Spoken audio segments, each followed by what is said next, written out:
this and this, and I'm pointing out all these cards that are in my sideboard because they were all crap rares or something like that, or they were good constructed rares for standard or modern or whatever, but not good and limited.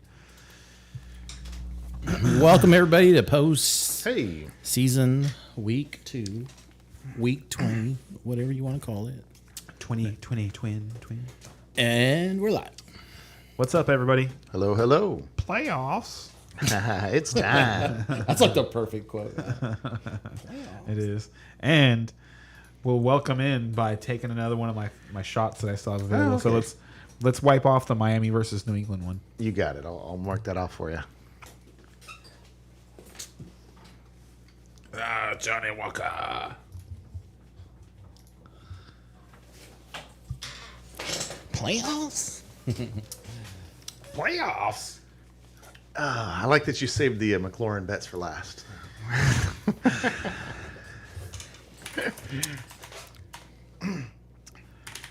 Yeah, well, those are the ones that I feel the least bad about because I like McLaurin. Yeah. We just had different frames of mind, like different. No, it's not that. He just, to be quite honest with you, he did a lot more than I think a lot of people expected based on how the Commanders were playing. Because if like at week 6, that bet looked a lot of those bets looked gold for me because Wentz was still in there. Yeah. Yes, and we didn't expect that to happen. Like, Well, yeah, we didn't expect Wentz to ignore McLaurin, ignore his best receiver on the field. No. I'm just like, what the hell? But once he was doing that, that's when I made the bet, and then Wentz got hurt. Yeah. And it changed. Everything turned around for you because Heineke came in and started hyper targeting McLaurin. So, like he should. Sure, like he should. Agreed. McLaurin's awesome. Totally agree with you. The bet was still solid when I made it because Carson Wentz is garbage. So can we agree on that? That Wentz is garbage. Yes. Yes, and the bets would have been much more iffy for you had Wentz not gotten hurt. I think we really. I wish we would have wrote down what week, but because I think we made those like week 1 or 2. Like they were very early on. They were early, but it was late enough that I had. Yeah, because DJ Moore. It was late enough that I. Well. Those are definitely early bets. DJ Moore and Lazard. I mean, those are people that we were higher on early in the season and late. We'll have to go back and we'll have to go back and look. Yeah, I'm curious. McLaurin finished okay as a wide receiver too. Yeah, high end wide receiver. I wouldn't say high end. Well, I mean, he's probably 15, 16. I think it was. that's 20. high end. I don't think. I'm not sure if he finished in the top 20 actually. Let's look that one up because I'd say better than top 20. I wouldn't say higher than 16. That'd be the highest I'd say he. I think he's right around 16. So, and to me, that's like that's that borderline high end. It's a really good number 2 receiver. It's like borderline high end. It's not borderline. Yeah. All right. Well, while we got a minute. So, did we get the new numbers input for DraftKings? No, not yet. We don't need those. We're fine. That's Brian terrible. can take a 0. That's fine. All right. What were the numbers again for DraftKings? Mine was 150.30 or 0.38. You're on yours though. That's okay. That still works. Yeah. I was 90 something, 97. I was 115.66. 97.34 for you, Ray.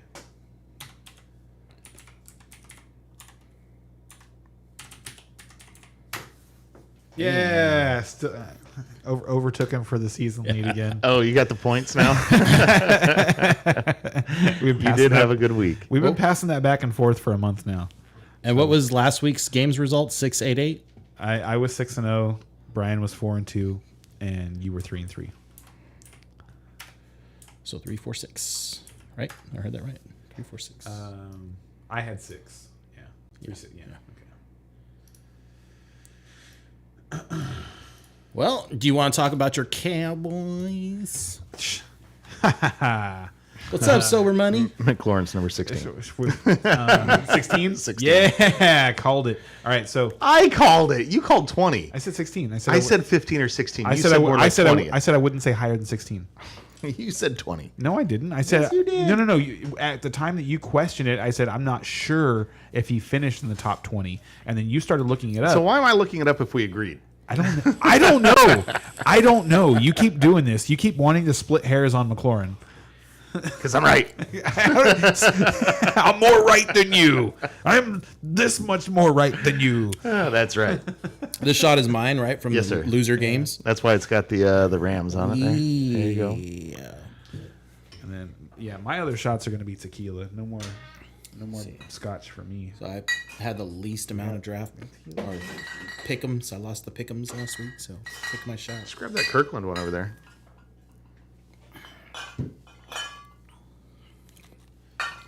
We need some more tequila in here, dude. Guess I should have got that when I was shopping. Yeah, you should have. Yeah, we have bourbon down. You should have got tequila, dude. I felt like I was getting a lot of tequila this season, so I thought we had too much. But We're I guess we drinking a drank lot too of much. Whoopsie. All right. We'll correct that next time.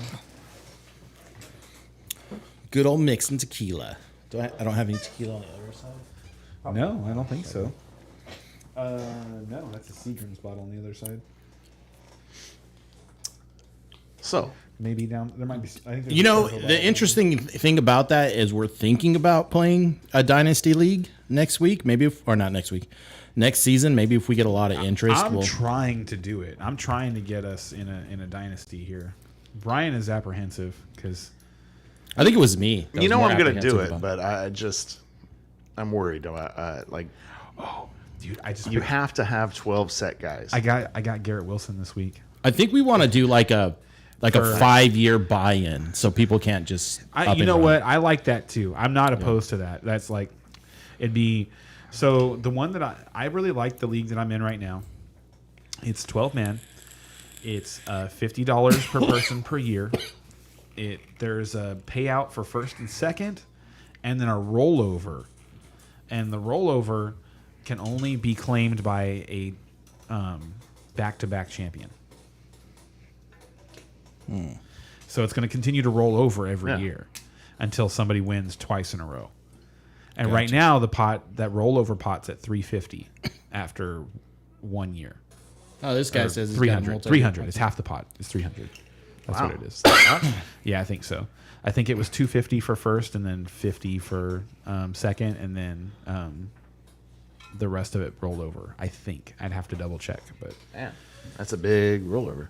Sorry, what were you saying? So there's a Win couple twice. things we want to try next year. The Dynasty, that's up in the air, and the Gauntlet League. And I think really what's going to determine that is how much interest we get from viewers to join in on us with that.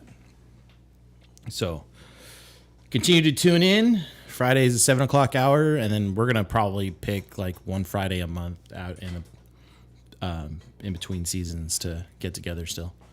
Yep. Keep things going. Let you know what's going on with the draft, what happened, all that good stuff. Just kind of keep up to date once a month or so. yeah, stay plugged in. Yeah, absolutely. And that's the great thing about Dynasty is it keeps you plugged in, and it makes so many other things more like relevant. You know, Yeah. like right now as a Dynasty manager, I'm watching all the coaching changes and Right. seeing who's going to land where and which offenses are going to be better, and which players are going to like maybe there's a third string, or not, I shouldn't say flex wide receivers and backup running backs and stuff like that aren't good right now. But let's say what happens when Sean Payton goes to Houston. So Sober That's Money, not going to happen. It could happen, absolutely. Sober Money's saying that they have it where you trade future picks, you have to pay half that year's fee. What's that? Wow, so you can trade picks for the fee? That's what he's saying. I don't know if I like that. I don't know about that either. Yeah. How's it working out? Because You guys now, liking it seems like teams are going to be like free rolling. You know what I It mean? seems like it would affect the pot Yeah. at some point. I don't know. Well, That one seems a little iffy. I would imagine depending on like rules, the person that you trade. Because like you wouldn't want somebody to get into a situation where they're just okay with their team being terrible every year, and then they just trade picks away so they don't have to pay. They're just locking up a spot, and they're just like an auto win every year. Well, actually, I take that back. What if Somebody's got to pick I'm up trading that the fee. pick to you, but you have to pay my my fee for the year. So the money is still That the same, is okay. but you're paying my That fee. I'm not because I opposed gave to. you my first. Yes. See, now I don't know about that because then That to me adds a whole new element. yeah, to whoever's it, got so. the biggest pockets is gonna have a lot of So the traffic. way that you would have to do that in order to prevent it from being like collusive is that there'd have to be an open auction, like inside the league. Ooh, You know, like my pick is up. I'm looking to sell this first round pick or whatever, and it goes to the highest bidder. Interesting. I guess there's ways and you the could do bidding it. starts at the entry fee. Yeah. Oh, well, you can start it whatever you want to start. You at, should I start it at the suppose. entry fee. But if that's your goal, yeah, I would. Well, imagine. the pot But should yeah, be the same. that would get crazy. Like I imagine in the league, especially the league that I'm in right now, where there's a rollover pot, that would get crazy because there'd be like someone would think that they just won this I gotta year and win, their team's yeah. gonna be even better next year, and they're gonna be like, yeah, I'm just gonna buy his pick and his pick, and I wonder how that would work out. That'd be super interesting. So Always fun ways to do everything. to lead off the Homer minute, go Cowboys. I was gonna say our homer minutes are kind of moot at this point. We went over them last week, Yeah. so but You guys are still in the same spot. Basically. let me start by asking you a question. Like the Dallas defense, how healthy is it? And like, because I know towards the end of the season, you guys lost a few players. And were having some issues. So what actually happened was I think if Leighton Vander Esch, if it had been the playoffs, the last 3 weeks, like Vander Esch probably would have suited up in those 3 weeks. But because of the position that we were in, where we weren't fighting off somebody for the division lead, it was more like we might win the division, but it's really unlikely. We really need Philadelphia to keep slipping up. I think that was why they were willing to sit him. They looked fantastic. Okay. And And they did. But the big question is this week. You know what I mean? What have you done for me lately? So now you've got Brock Purdy. Mm-hmm. This so what the Mr. Irrelevant. Here's the last thing pick is of the draft. So the 49ers do not have a better offensive line than the Tampa Bay Buccaneers. Okay. Trent Williams is an all-world talent. Like he's like the only offensive lineman in the league that sells jerseys. Like, That's funny. And I saw when I was at the Bucks game, the 49ers Bucks game, there were a bunch of people walking around in Trent Williams jerseys. A real popular dude. Good player, really good player. Oh, so you did go to that game? Yeah. Oh, fantastic. Yeah, it was awesome. That's cool. Minus him though, the rest of that offensive line is very average. And the Cowboys, so I think that's where the Cowboys can win is their defensive line versus the 49ers offensive line. Mm-hmm. And now here's the thing is like Brock Purdy has been playing out of his mind. Mm-hmm. But what he still does is there's still a couple of chances that he gives up every game. A couple of plays that he makes, there's like, oops, shouldn't have thrown that. The first half last week, 100%. was like, ooh. He started like I was starting for to feel 5. right. I was like, oh, Yeah. I was right about this guy. He was yeah. The first 2 drives, Yeah. he was like 1 for 5, and he got lucky that he didn't turn the ball over twice. Very There were yes. 2 different plays where Seahawks linebackers just kind of drifted into the path of where he was throwing the ball because he just didn't read them right. If he does that against the Cowboys, he'll turn the ball over. That's what I'm thinking. The Cowboys are the number 1 defense in the league in creating turnovers. Not only that, these are the best 2 defenses in the league, the Cowboys and the 49ers. And the Cowboys are as healthy as they've been all year long.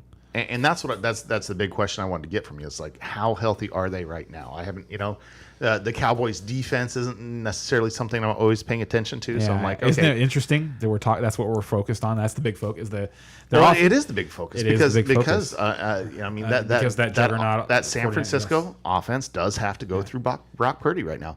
Obviously, all the weapons around him are amazing. Like they've got amazing weapons all over the field. But Brock Purdy, as good as he's been playing in these weak matchups, this is a big one for him. Like now it's playoff time against a playoff defense, and if he's going to slip up, like this is the time I'm thinking. Yeah, and we can talk a lot about that when we get to that game. Yeah. It's the last one on the slate, so it'll be a little while. But the only other thing I'll say real quick is that it feels really good to have the Cowboys win a road playoff game, and the way that they won the game. Like, let's obviously we can talk about the kicker situation, what happened there. Oh, we do. But But honestly, talk about that. so there's an interesting little factoid about that. Okay, yeah, Now, please tell me. So I don't want to don't take this as me giving him any kind of slack, any kind of a pass or anything like that. But all year long, his placeholder has been using a white blade of grass to mark the spot. Like, Maher gives him the blade of grass and marks the spot where he wants him to place the ball. Okay. The officials made it a point in the game to not let them do that. Because someone had brought it to their attention, and there is a rule in the league because of a couple of years ago, the Eagles kicker, I can't remember his name, like Jake Elliott or something like that, was using a coin. And he was taking a coin onto the field every time he was making a kick, and his holder was placing the ball on top of the coin instead of on top of the grass. So they made a rule that you can't use any extra, what's the word I'm looking for? Inanimate objects or whatever to assist you in the kick. And the thing about that is he's picking the blade of grass up off of the field that he's playing on. So it's not like he's bringing something out. Yeah. Yeah, it's a blade of grass on top of other blades of grass. Are you kidding me? I mean, can you go and you just dig a little hole with your finger or something? And that's what I said. I think this week he's going to show up with something on his finger and draw a circle on the ground or something like that where you want to place the ball, and it'll be fine. But that kickers are so meticulous. I couldn't it didn't make sense how he kept because it wasn't like he was kicking poorly. It was just he was just barely off over and over and over and over again. And the kicks didn't look bad. It wasn't like he was just and that's why I was looking for an explanation. I was like, something is weird here. And when I heard that, I was like, that as stupid as it is, as stupid as it may sound, that makes perfect sense. Yeah. It does make perfect sense because kickers the laces were in, It reminds me of golf. Like if you're putting, you know what I mean? If you're a putter and you always line up your ball, you've got a little arrow on your ball and you're always line it up for your putt. And then all of a sudden somebody told you can't do that. Yeah. That's going to F with you. Yeah. That's going to mess with your mind, and it's going to be harder for you to make those putts. Exactly. Which it shouldn't be, and but so it is. And with the holder, it was he normally all year long, he didn't even have to think because he knew exactly where to put the ball. And so it was just a completely different interaction for them the whole game. And they were just slightly off. That's crazy. That's funny. I'm very glad you told me that. I knew there had to be some kind of a story behind it. And maybe that was it. Maybe it wasn't. But maybe that just got in his head. Who knows? But that was definitely a piece of it. Yeah, but it's definitely an explanation. Yeah. So I'm not, and like I said, I'm not going to give him a pass. But they brought in a kicker this week, and he outkicked him in practice. Okay, so he is going to be the kicker this weekend. So they're rolling with Brett, and I have the confidence in him. And actually, I have an interesting little prediction for the game once we get there. Okay. But right now, riding on cloud 9 because we went we took down Brady finally got the best of Brady, and they didn't just get it wasn't they just snuck out with a win. They dominated that game. Oh yeah, that was ridiculous. It was awesome. It was fun to watch.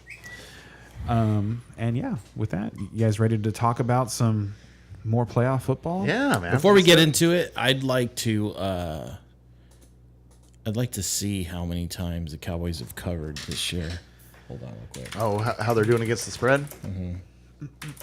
Do you happen to know that off? I don't. It's not something I pay attention to most of the time. But you did make a comment earlier this year about how they're winning the games, they're dominating the games they're supposed to dominate. Yes. And they're not. They haven't been playing down, right? So let me see if I can find it quick. And the only bad loss they have all year long is the Washington loss. What a weird one.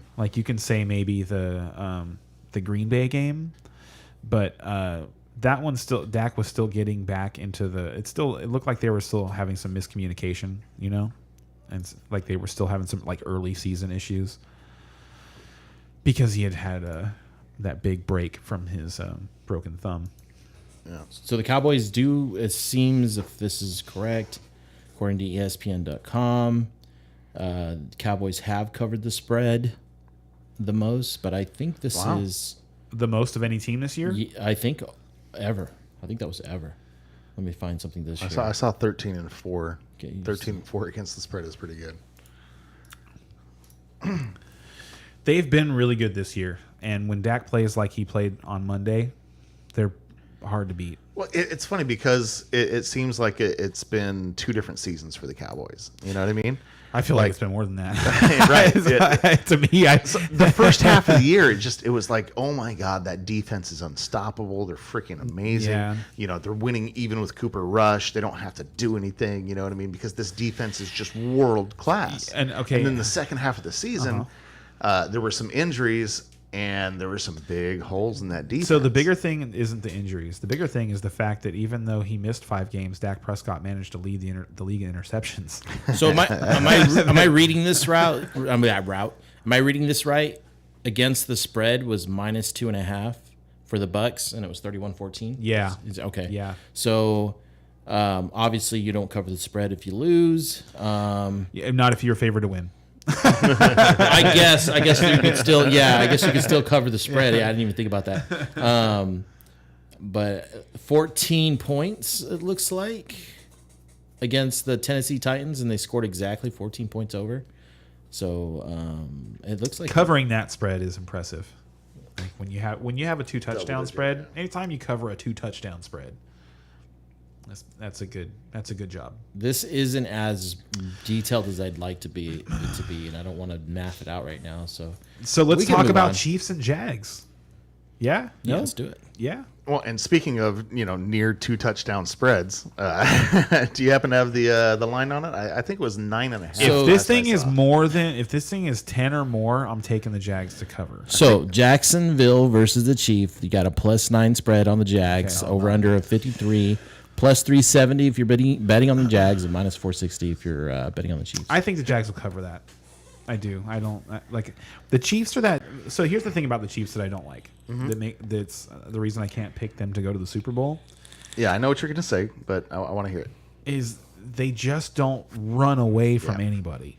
Like That defense just isn't quite there. yeah, they're not. They have too many lapses. They let teams hang around in games. They do. That they shouldn't. That the other teams just shouldn't be in. They almost lost to Houston. Yeah, absolutely. It's hard to forget that. Yeah, and And they if didn't have their number one game plan And if coming Houston out against Houston. But and if still. Houston doesn't muff that punt, Oh, like yeah. there's a good chance that they win that game. Like because they would have had good field position, they'd have had the ball in their own 40 somewhere around there. They would have found another way to lose. But Hey, that's a mean thing to say on a day where they take the Chiefs to overtime, bro. Wow, how rude. They're not the Chargers. right? Oh my God, what a collapse! So I guess we can talk about that for a second, just to talk about last week, because that So, was the one huge surprise from last week. I rewatched that game because that was I loosely watched the first half when it was happening live because I was at a birthday party, and we were leaving the birthday party. I was planning on going home to watch the game, but I look over and see that it's 24-0. Yep. And I'm like, okay, well, I guess we'll just go home and hang out with the kids, and, Yep. and skip watching the game, whatever. And then I did not check back in until I got the message from like Ray, I think it was, saying like WTF or whatever. And I was like, and I just instantly was like, no way. Yeah. Open my ESPN app, see that they won 28-27. I was like, you've got to be kidding me. So I've got to rewatch this game. So I rewatched the game. And in rewatching the game, You fast forwarded to the part. No, at least. No, you watched the whole because I thing. wanted to see how it happened. I wanted like how it built up, and man, absolutely everything went right for the Chargers. Everything, the first half, yeah. everything went right, and they still found a way to lose that Mm-hmm. game. That is amazing. I don't know how you like. And then the only thing that they did afterwards was fire their offensive coordinator. And then the GM comes out and says that Brandon Staley's job was never in doubt. It's like like if I was a Chargers fan, I'd be livid. Yeah. Because it's like you obviously don't know what you're doing. You guys do not know what you're doing. That's crazy. That is like you're gonna blame the offensive coordinator. I was gonna say if you're up 31, like Yeah. or whatever it Like, was. Seriously, that is one of I just don't even understand what their offense has sputtered all year. Like it's been 30 but points it, not but it sputtering. didn't. But it didn't. It hasn't been what it It should be didn't all year. last year though. Their offense wasn't sputtering last year. This year they had some injuries, and I thought their decision making was different. And that's not the offensive coordinator. The coordinator sends in the plays, and then the coach says yes or no. So both years same OC. Okay. to me this year was not on the offensive coordinator. I feel like he took the bullet for Brandon Staley. They were definitely underperforming. Whose fault it is, very hard to say. Okay, from so- the outside, you know what I mean. But but for 2 years they have been Okay, underperforming. you say that, and I feel like it wasn't very hard to say. So Because and here's why. We've watched the Chargers for a couple of years under Brandon Staley, right? And leading into this year, he was just getting praised by fantasy football heads all over the place because of his willingness to go for it, his decision making, his gutsiness, his like fantasy football friendly play calling, right? Right. Then they changed things up this year. They had, like I said, they had some injuries to Keenan Allen, to Mike Williams, and it was obvious that they had they changed their philosophy. And at some point, remember they were playing Tennessee. They were playing Tennessee at home, and Tennessee is the worst pass defense in the league. Mm-hmm. They run the ball 40 times. What are you doing? And that's not the offensive coordinator. Yeah. Like to me, that is the coach tells the offensive coordinator, hey, like they have a conversation. They don't just like you don't just get to the game and then the offensive coordinator sends in play after play after play after play, and the coach is just like, huh, Weird. huh. Yeah, hard to say. I don't know yeah. how much, because, they only have so many seconds between plays, so I don't know how much actual interaction there is between the OC and the coach. On this game stuff. day, there's not a whole lot you can do to Right. change things. I That's agree what with I'm that. saying. So it's and the OC kinda and even making Peyton things Manning happen. said on the Manning cast on Monday that like the biggest myth in football is halftime adjustments. Right. It's only 15 minutes, people. Like he said, like I think he said something like you go inside, you go to the bathroom, you eat a couple oranges, and then they say let's go. Exactly. There's no time for anything. Like so like on game day, no, I think you have a plan that you have agreed upon though. It's not like the offensive coordinator shows up on Sunday with a plan he figured out himself the whole week, and the coach doesn't know what's going on. Yeah. But like, So- against Tennessee, was the game plan, let's run the ball 40 times? Or do It you seemed think that was- way. Right, There right. was- But it might have been an OC The thing that sticks in my mind a call. was they were. The head coach has the ability to override that stuff all the time, and my whole thing is the offensive coordinator, like he's not like when you fire an offensive coordinator, like that offense has to have been like to me completely inept. Like completely like unable to perform, Just underperforming. and they to me they underperformed, but like the bigger thing was just their it seemed like it was a philosophical change, and I can't imagine that was it Joel Lombardi that's the offensive coordinator they fired. I can't imagine that he just decided all of a sudden I'm going to run this offense differently. The way we've been running it for the last couple of years. That had to have come from above him. So, and then when it fails, to like throw him under the bus. What a busy. Like, What a busy. first of all, it's like to me it's just sleazy. So I think less of Brandon Staley. And second of all, it's like, do you really think your fans are buying that? yeah. Because next year you're just going to fire Staley. Right. You know that. That's all you. Depending on what happens. I mean, Depending on what happens, what do you really expect to happen? if they have another year like this, they're then gonna yeah. so they're going to bring in a new offensive coordinator, and then Like maybe they strike lightning and create fire and they roll next year offensively. Maybe. But if they don't, you really think they're going to fire the offensive coordinator again?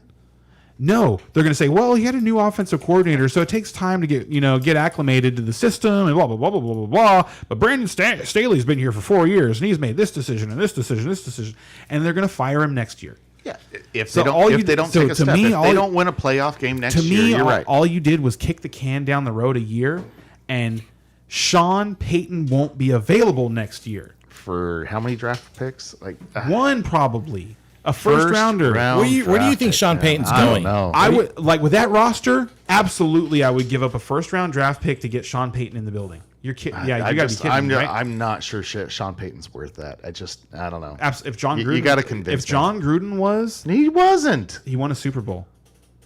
in Tampa. Yeah, They trade you must not remember. no, this I properly. remember. I remember you. They traded a talking about first. it, They traded a first round draft pick. He immediately won a Super Bowl. This and then is- they sucked after. I don't know. Man. But Sean Payton's different than John Gruden. And Like that's not going to happen. You know that he's going to do better. So that's what. And if you told your fan base, "Hey, we're going to trade a first round draft pick for this coach, and we're going to win a Super Bowl next year," we're in. Oh well, sure, but like you're telling me that Sean Payton is just head and shoulders just that much better Than every coach available? Is he? Yeah. Oh, okay. Well, and if he is, he Than is, every coach but- available right now. Yes. Yes. So Bezzy feels that Staley would be a great DC in Minnesota. Yeah, just like he was in Philadelphia. He was a great defensive coordinator in Philadelphia.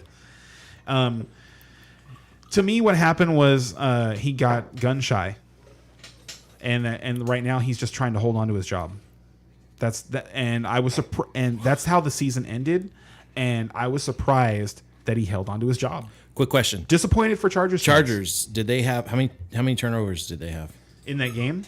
Oh, I think they may have had one. It was the first time in NFL history that a team has won a playoff game while having a -4 or greater turnover margin. Yeah.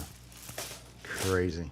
And we want to blame the offensive coordinator. And you want to blame the offensive coordinator for that. Well, but they should have put up more points. I mean, they had 4 more possessions than the other team. Yeah. They have this incredible. Like they should have put up more points than what they did. I'm not saying that it was all the OC's fault or anything else. I don't think it was. But they should have put up more points. They absolutely should have. Well, at the end of the game, they had what, 30, 31? And now hold on. Like this sounds like 30. This sounds like I am advocating for Joel Lombardi. Like he deserves to keep his job. I'm not saying that either. Okay, they all should have went. Like how they have performed with the roster that the Chargers have right now, criminal. And just to put a pin in 'Cause it, I bet you that the owner had a conversation with Herbert and said, "Who are you comfortable Yeah. with?" You know what I mean? And I bet you this was at least in part Herbert's choice. Maybe So- that wouldn't surprise me. Yeah, That wouldn't surprise I'd me. put money on He's a that. young man, and young men are naive. we'll see what he says next year. But to bring that around to the game that we're talking about right now, I believe that the Chargers have a better roster than the Chiefs do. What? Oh well, A better roster okay, than yeah. the Chiefs do. That might be Please argue that. no. That might dare be you. true because that's just one That's more how argument good for Mahomes and is- Andy Reid. Yeah, I was gonna say, Mahomes they got- is that Mahomes. good, And, and that's like- what it comes down to. So for this game, And that's how important coaching is, because also you know who their defensive coordinator is. It's Steve Spagnuolo. okay. He was the D coordinator for the Giants for both of those Super Bowl wins over Brady. He was a head coach for a short while. time, yeah. I Yeah, remember so hearing the name. I'm like, oh yeah. They're lucky to have him. They're lucky that the Chiefs' defense kind of underperforms every year, according and he's not a hot commodity. Well, they don't because put he should be. anything into He's it, he's a good defensive coordinator. And so So this game, I mean, with that, so the Jaguars just beat the Chargers, who Mm-hmm. I believe have a better roster than the Chiefs do, and I believe the Chiefs are going to smash the Jaguars this week. smash. I think so too. The final score could be closer. Like, it wouldn't surprise me if the final score is like within, two possessions. But I don't think the game itself is going to be that close. I think the Chiefs are going to cover. Like if I'm putting my money on this game, I'm putting it on the Chiefs to cover the spread. I think Jacksonville had an amazing comeback last week. Trevor Lawrence is awesome. Yeah, dude, and he's going to be really good in the future. Unflappable. That was awesome.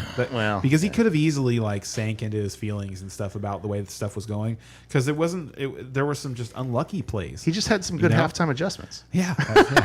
So it looks like we're all going Chiefs on this game. Let us know in the comments who you guys think are going to win this one.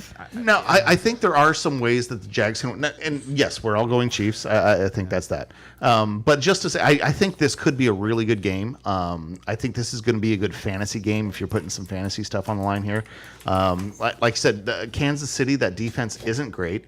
And they have been they've been keeping things close. So maybe they can't cover. Maybe they only win by 7. I think it's going to be close. There's a lot of that. I like this game to be like 37-27. I'm saying 41-30. Like that's what I think. You know what I mean? That's where I'm looking at. I agree. I think it's going to be a high scoring game, but I like the Jags have a 30% chance to win this game. They have a puncher's chance. Yeah, for sure. they really do. For sure. Like, do not count Chiefs them make- out. like- I love the Chiefs, but You never know what can happen. That's why they play the game. Like a couple of turnovers. If let's say the Yes. Chiefs, Mahomes turns back into playoff Mahomes, oh wow, and turns the ball over and chokes. Hey, they could win. it's possible. But I think Mahomes is going to. Mahomes almost lost to Baker Mayfield a couple of years ago. Yeah. If you remember, Yeah. you remember that? Yeah, I do. That was a close one. Almost And lost to Houston. Trevor Lawrence and these Jacksonville Jaguars are better than that Cleveland team. Yeah, I'd agree with that too. They're much more dangerous than that Cleveland team.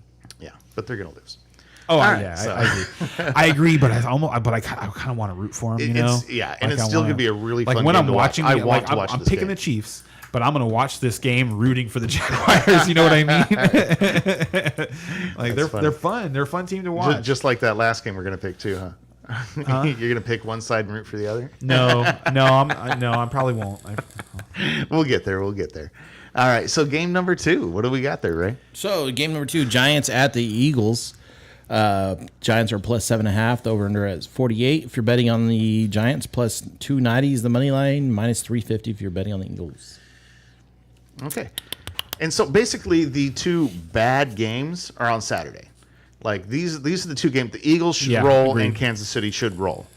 But these are two good. I think these are going to be two fun games to think so, watch. too. I really do. I agree. I don't think they're going to be complete blowouts. I think the Giants, especially for the first half, they're going to keep this game really close. You know what I mean? I think that things are going to eventually start rolling the Eagles' way, and I think they're eventually going to win by double digits. I don't think so. I think it's going to be close until that time, just because these teams know each other so well. But Dude, I think talent's going to win out, and all the talent is on the Philly side. I don't think all the talent is on the Philly side. What position are on offense are the Giants more talented? Quarterback. I'm glad I wasn't taking that drink because I might have just did a spit take there. To start out. So Daniel Jones is better than the what might have been the MVP of the league this year. At the beginning of the year, no, but at the end of the year, yeah. Wow. Like I'm all about Daniel. I'm all about Daniel Jones right now. I'm a big fan. Like, honestly, I really am. Wow. Do I hear a bet? I don't know. We might get to a bet, but Who's got most receptions or passing yards or something all the like things that I said last week, the thing I was happiest about was the Daniel Jones. When I was like, I feel like Daniel Jones could have a really good game, and the Giants need him to play his best game, and he did. Yeah, and he was in my DraftKings lineup. You know what I mean? I think I think things lined up for him really well last week. I don't think they do this week. Here's the thing about how he's playing. To me, and the reason I think, like, the Giants have a worse offensive line, they have a worse defensive line, they have a worse secondary, they have a worse receiving core. All of these things are true. They have a better quarterback and they have a better running back. And now that could just be because Jalen Hurts is hurt. Jalen Hurts is not 100%. And if he plays like he played in Week 18, the Giants have a really good chance to win this game. Right, but in Week 18, they kind of needed to play. Not No, really. It was they more of a really wanted warm-up to win. game. No, they wanted to, but they needed to win. In order to get that bye, they needed to win. They totally couldn't agree. lose. So Bezzy wants to change his picks to Eagles versus Cowboys. No, never mind. That's an NFC conference game. I read that wrong. Okay, he thinks Cowboys and Eagles is going to be the deciding two teams. Spoiler alert: he likes the Cowboys. And I do too. I'm trying again. You pick the I'm Niners. trying to pick. No. I'm trying to pick the Giants over the Eagles here. Like I want to, but I'm not going to do it. I'm not going to do it. I was just about to start talking up Barkley. You know, I was like, look how much better Barkley and is. than Saquon Barkley Sanders, is man. he's another X factor. Yeah. Like Saquon Barkley is the best player in the game.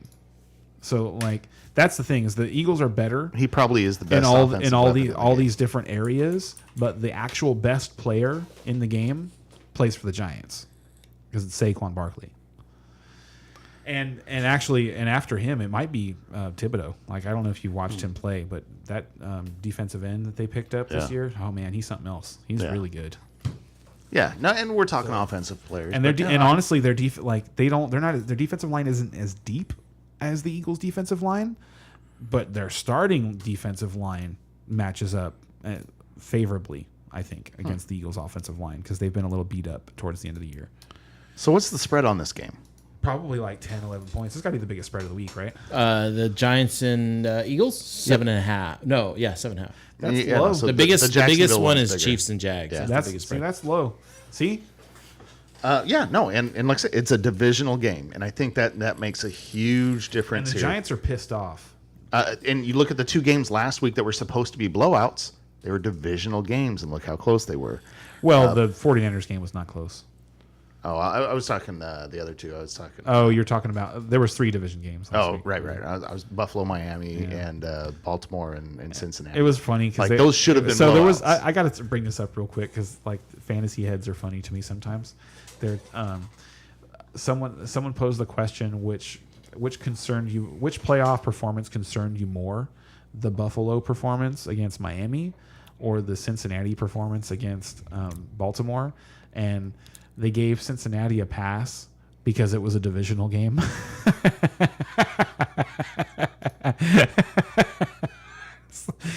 and the conversation went Awesome. on. The conversation went on for minutes, and and nobody noticed. and no one ever was like, you know what, Miami and Buffalo are in the same division too. Right? Hello.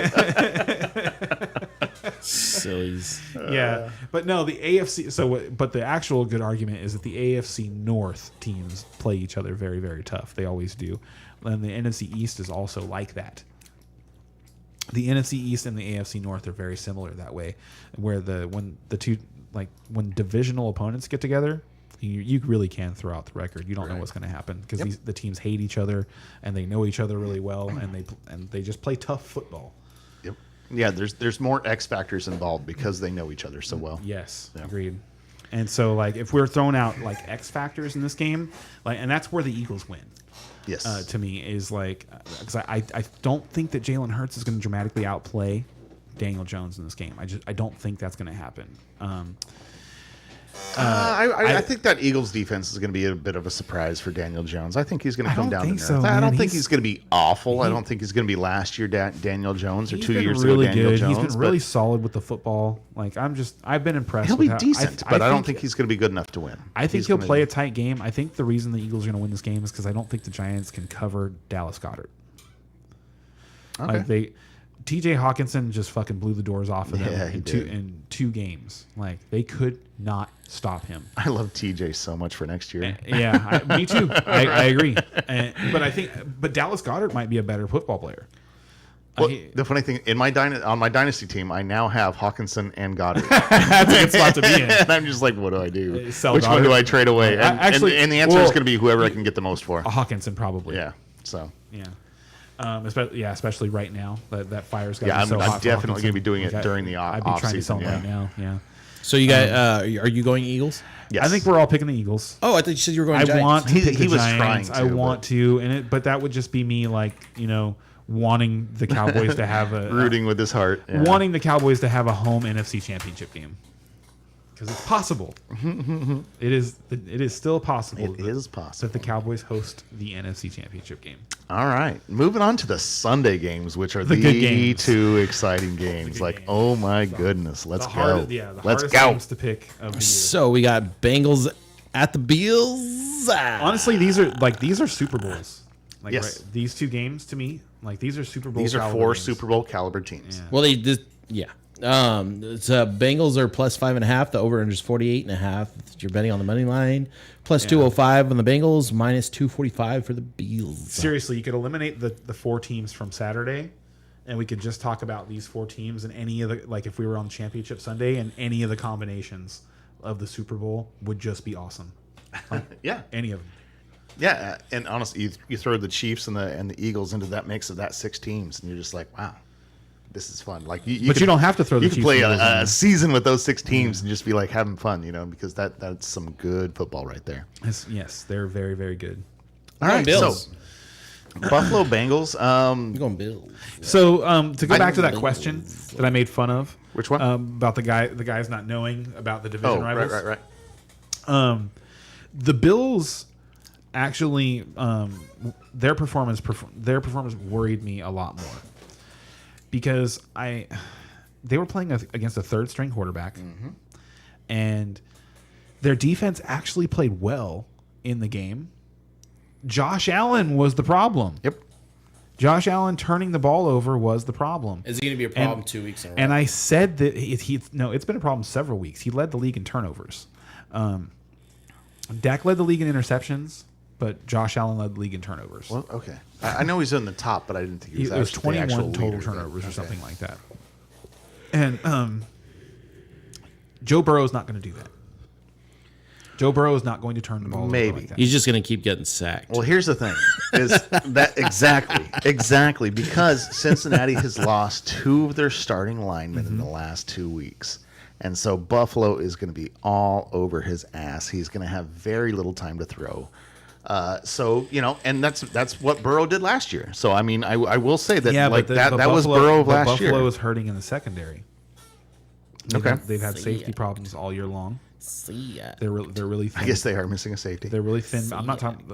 He was a backup. Bad joke. Sorry. He was a backup. I know. See ya. So like he wasn't even supposed to be playing. Yeah. Poor bastard. Yeah. Hope he's doing well. Yep. But I don't think that Joe Burrow is as loose with the ball as Josh Allen is. And the thing is, right now that's hurting Josh. Like, I believe is he's trying to do things that he knows he can do, and he can't do them right now because his elbow is not 100%. See ya. And yeah, I mean, and That's what it looks like There's to been me. a definite difference since that injury, and so it feels like he's kind of like returning to form. But you're right, he's not what he was. And Stephon Diggs has been not good since that happened. Yeah. So, Yeah. So has he healed? Is this the turning point? Has he gotten to that point? it's not going to get better until the off season. He has to take time off. Okay. And that's why I said before we started the playoffs, started picking games and stuff like that. It was like that injury changed my Super Bowl pick. Yeah. You definitely said that. He's dramatic. Like, his play has been dramatically altered since that elbow injury, and that's why I'm picking the Bengals. Okay. You have to. Anyway. Yeah, no, I'm definitely taking the Bills here, and I will say that if it wasn't for the offensive line problems for Cincinnati, I think this would be a complete toss-up, and I don't know which way I would go. I'd be complete in the. I wouldn't know what I to do. think there's to but me now that offensive line, to me there's that's enough gonna be injuries key, man. everywhere He's gonna be because running. like you're also like an important thing to remember is like sure the offensive line is hurting right now, but the Bills didn't get Von Miller back. right. So their pass rush isn't What it was. Yeah. isn't what it was. But it doesn't need to be because they're, you know what I mean? Like, they're going to be able to get pressure. I don't think it's gonna be that bad.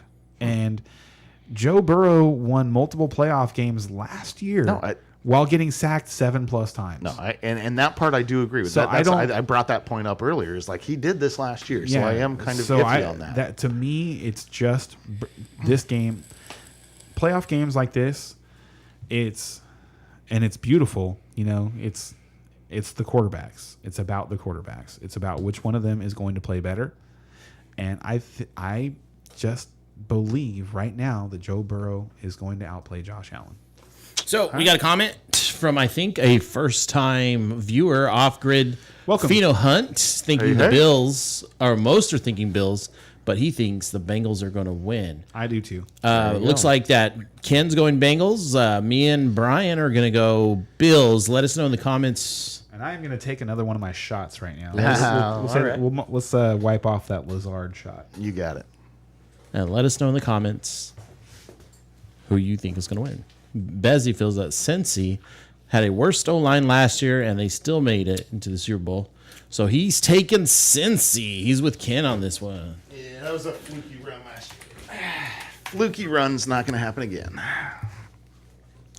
And I'll go ahead and put here in a You calling Joe Burrow a fluke?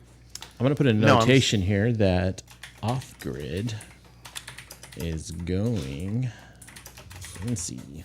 In case Off-Grid tunes in next week, we can, See how he did. see Or how they we go. did.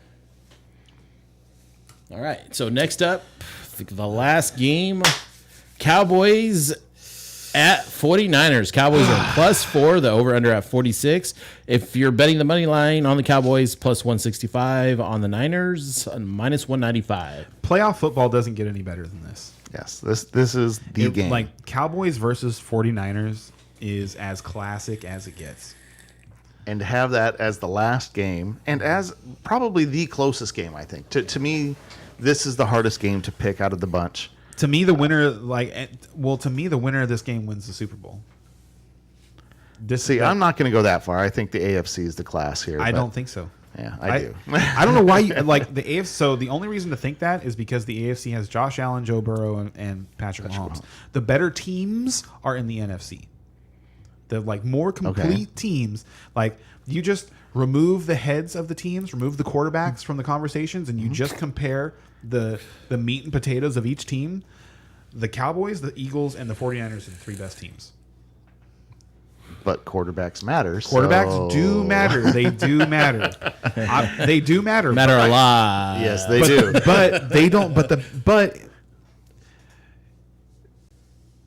maybe these guys just haven't reached their, Well, and let me just throw something out pinnacle. there. Is a very plausible thing is Kansas City versus San Francisco in the Super Bowl. A lot of people are picking that.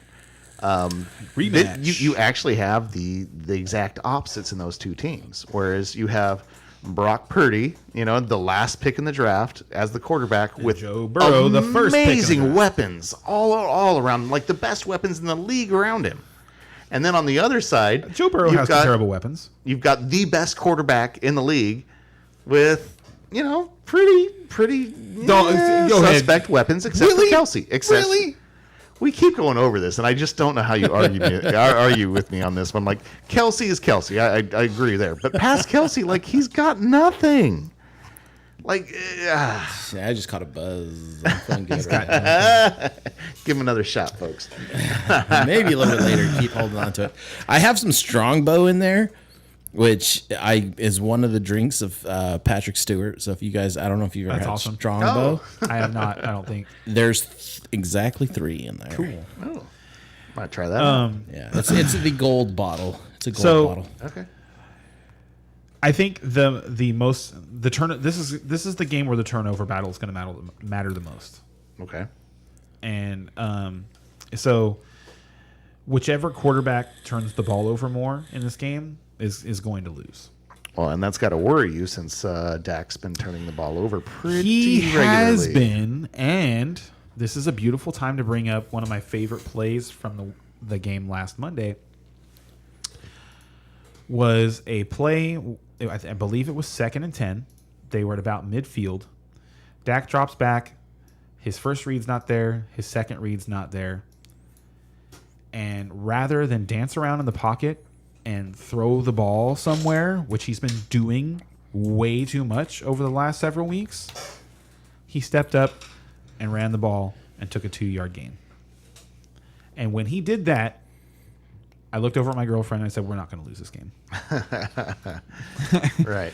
Because he's not going to turn the ball over today. And that could be just a difference in mentality. But that Now is it's it. That playoff is time. it. That's like if you. So the thing is like you go back to when the Cowboys were playing with Cooper Rush, and they were dominating people, just dominating people, and it wasn't that like they were beating people 40-10.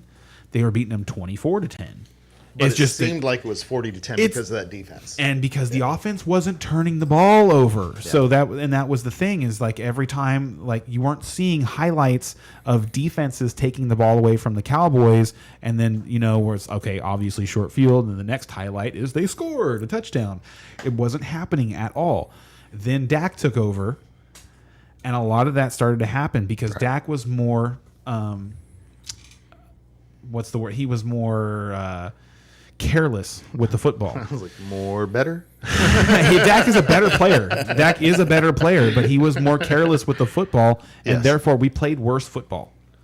You had some more spots. turnovers, which But caused some losses that you wouldn't have had. In the big games, and if you look at the most important games, the only one that we really lost was the Packers game. Like in terms of like, I think that was a game that they wanted to win. They might have been overlooking them a little bit because at the time the Packers were like 3-7 or something like that. Right. But anyway, if Dak can play more careful football, the Cowboys are a really, really, really hard team to beat. They just all he has to do is not turn the ball over. And after seeing what I saw last week against a good defense, and the Buccaneers are a good defense. They weren't a great defense without Shaq Barrett, but they were still a good defense. I'm excited for this weekend. Well, you better be. I'm very excited because the 49ers have a much worse secondary than the Buccaneers do. The Buccaneers have 3 Pro Bowlers in their secondary. Okay, well, hold on a second, because I got to push back on that a little bit. Like, Tampa Bay, the whole thing about Tampa is you can't run on them, you have to pass on them. Yeah. I mean, that's been the case all year long. Okay, so, but you couldn't, the reason their defense was so good is because you couldn't really do either. You weren't really successful at either. So, like in their defense, the Buccaneers secondary consists of Carlton Davis, Antoine Winfield Jr., and I always forget the last guy's name, but he might even be the best of the 3 pieces. I'm gonna have to look that up. But anyway, they have 3 pieces in their secondary that are lights out, Pro Bowl caliber players. The 49ers do not. The 49ers had Hufanga make the Pro Bowl. That's Polamalu Jr. And he makes some really good plays, but he also takes a lot of chances. And he's a rookie. So he makes mistakes. They make mistakes in the secondary. They have been covered a lot by the fact that they have all-world linebackers, and their defensive line is so freaking good. Like Nick Bosa might win Defensive Player of the Year. Like he probably should. After last week? Nick Bosa? I'm sorry, wrong Bosa. Yeah. Yeah. Wrong Bosa. Yeah. Wrong Bosa. No, my the other, bad. no, I was Nick, like, wait a minute, Bosa. Oh. no, Nick Bosa. Nick that- Bosa has been awesome, just awesome. He's the player that scares me the most. Like if the Cowboys have a problem blocking Nick Bosa, they're gonna have a problem in this game. I don't think they will though. I think they'll be okay, and I think Dak's gonna carve him up. Wow. So, I mean, are you predicting blowout here? No, I'm not predicting a blowout. Double-digit win? No. No. You think it's going to be a close game? It's gonna be a and close game. Cowboys going to edge it out? It's gonna be a close game, and here's why the Cowboys are gonna win. Why? The Cowboys are going to block a Robbie Gould field goal, Okay. creating his first missed field goal in the postseason of his career. Okay. And then Brett Maher is going to kick a 50-plus yarder. Both of those things are going to happen on Sunday. Oh, that's funny. That is a hilarious prediction. Kind of hope that's right, but I don't think so. I had a buddy at work tell me, he's like, if you get that Dude, if the Cowboys block a kick this weekend, I'm gonna sign up for your podcast. So we got Cowboys here on block a The kick. Cowboys are gonna block a kick this weekend. They will block a kick. What was your other prediction? Brett Maher will kick a 50-plus yard field goal. For the win. I don't know if it's for the win, but he'll kick one. Okay. Like, it might just be like an end of half important Right. kick. You know what I Okay. mean? Like, we could talk So about an it at the end. important 50-plus yard Yes. field goal. Okay. Well, all 50-plus yard field goals are important, but Well, except when you're up by 30, but you know. you ain't kicking one then. Why not? Why not? You're up 30. Who cares? Well, because then you put yourself in a position like the Eagles where you give the other team a bunch of bulletin material for the week leading up to playing you. I guess the Giants are pissed off about how they ran up the score in the first match. Oh, whatever. Like, do you think that's a bit like I just don't see that as anything. You know what I mean? I do. that's locker room fodder. Blah blah blah. They're gonna put that up on the bulletin board. So I just think that's BS. So in 2007, going into the divisional playoff game, Jerry Jones went and sat tickets to the NFC Championship game on all of his players' locker, like all their seats in their lockers. Block a kick or block a field goal? Or either or? Field goal. Field goal? I'm gonna. I want to be clear. I'll say field goal.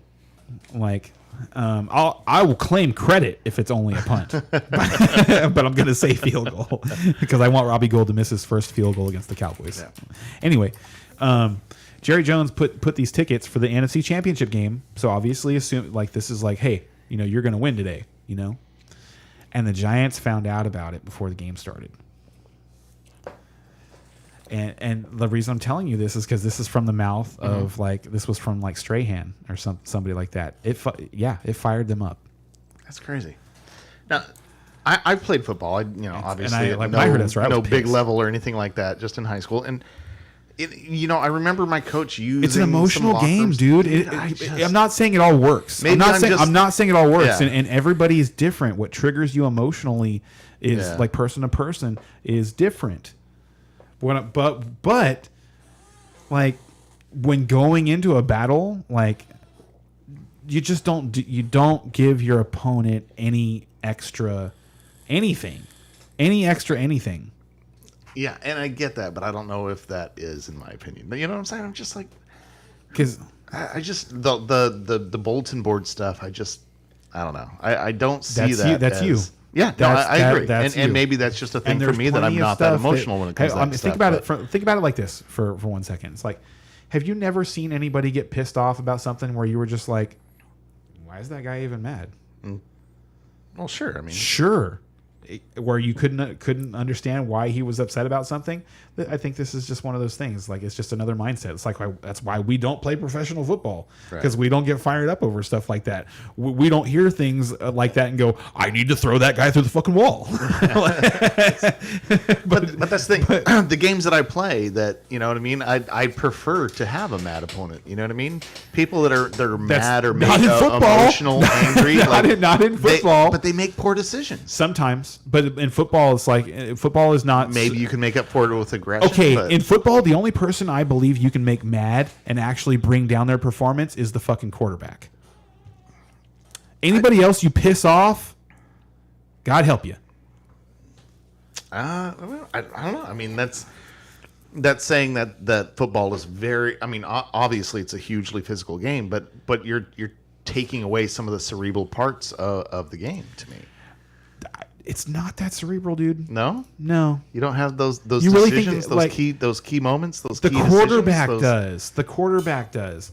The rest of the skill position players, they're on instinct all the time. All the time. They're not like most of the time they're not thinking. Like, their thought process comes before being in the game, and like you have to practice it. Like, you gotta, like, if you want to train yourself to do something in the game differently, you need to practice that on Thursday, Right. on Friday. Because when it comes to game time, you're not gonna think. There's no thinking. You just do. I'd be curious if that's true for the best, but but maybe that's just a fact of life that I'm not aware of. I don't know. Curious. So we all going Niners except Ken? I'm going to go Niners. I am. I'm not. I think this is a very close one. This is the hard one for me to pick. The Cowboys weren't supposed to get here. It was supposed to be easy for me to pick the 49ers all the way to the Super Bowl. The Cowboys were supposed to be the Cowboys, of the last 30 years and lose to Tom Brady inexplicably. But instead, they went out and they dominated that game. Yeah, but Tampa Bay was a bad team. They weren't a bad team. They were a pretty bad team. No. Okay. The Seahawks team as a playoff team. Hold on. They were bad. The Seahawks team that the Cowboys beat in the wild card round in 2018, that was a bad team. The Lions team that the Cowboys beat in 2014 in the wild card round, that was a bad team. The 2009 Eagles team that the Cowboys beat in the wild card round, that was a pretty bad team. The Cowboys beat them 2 weeks in a row. They beat them for the NFC East, de facto NFC East championship game in week 17, and then smashed them again in the wild card round. Those were bad teams. This Tampa Bay team was not a bad team. They were an underperforming team. They were underachieving team. They were not a bad team. That is not a fair thing to say. They played badly for a good portion of the year. They underachieved for a good portion of the year. I wouldn't say they played badly. They had a tough schedule. There were some games there where they were just plain bad. The only game for me that was like, I watched a lot of their games, and to me the thing that's someone said this at the end of the year, that the end of the season. The end of this season really reminded them of the end of the 2019 season for Brady. That was his last season in New England. And they made the playoffs, and then they bowed out in the wild card round. I think it was a wild card round. Maybe it was a divisional round to the Titans. And they got beat pretty good in that game. And that was not a good Patriots team comparatively, what we'd seen from them. But they were still a playoff team. They were a decent team with a Hall of Fame quarterback. But they were a bad playoff team. And that's what I'm saying Tampa was. Tampa was a bad playoff team. They had a very low percentage chance of winning any games. Dude, they were only, I believe the spread on that game was less than 3 points, right? I think it was 3.5. They were not a bad playoff team. And the only reason why it was 3.5 was because the Dallas I think had a couple basing, of games I think we're basing coming a lot of that on their iffy. record. But they were not a. To me, they were not a. I'm basing it on their play, brother. They did not have the offense they should have. They had zero running game. They had zero running game. Their running game was non-existent. Brady that was the problem. Brady threw a record number of pass attempts, but yet still he also set a record for completions. Okay, and how was his yardage and touchdowns? 4,500 plus yards still. The touchdowns was way down. So even though, that's what I'm saying. But those are not good stats. They did not. They were underperforming, but they weren't bad. They weren't like that. Like that's a different definition to me. But I'm also saying bad for a playoff team. I wouldn't even say they were bad for a playoff team. They're bad playoff team, brother. Because the thing is I would have picked the Bucks to beat the Giants. I would have picked the Bucks to beat the Vikings. I wouldn't have. Yeah, I would have. Yeah, I would have. I would have. And you went 6-0, so maybe you're right, but I would have. That's not where I would have gone. But the thing is what I'm saying to you is I didn't like. Okay, even if the Bucks are a bad playoff team, the Cowboys beat them soundly. And soundly. They did what they were supposed to do, and they did it impressively. In a playoff game, though. Yeah, Those don't happen. On the road. Like, playoff blowouts don't happen a lot. Okay, so we got a question from Bezzy over here. All right. Since Ken is picking the Cowboys, is he going to change the Super Bowl prediction? Before you answer that, he's locked in, I feel. I picked the Cowboys. No, I picked the Cowboys in this game. And what I said like a couple minutes ago was that the Cowboys weren't supposed to get here. Yeah. I was like, they were supposed to do what the Cowboys do over the last 30-ish years, and that is find a way to lose that game. to Tom Brady. But you have to change your Super Bowl prediction. I have to. You has to. Yes, I have to. I have to join Whatabeezy. And But for the purpose of what we do, if we had something on the line here, Bezzy, which we didn't put anything on the line. Yeah. Right. I would favor that Ken was still locked in for Frisco. Like I would he too. lost yeah, that bet. and so For sure. which is why Yeah. I basically can't lose here. Pick both sides.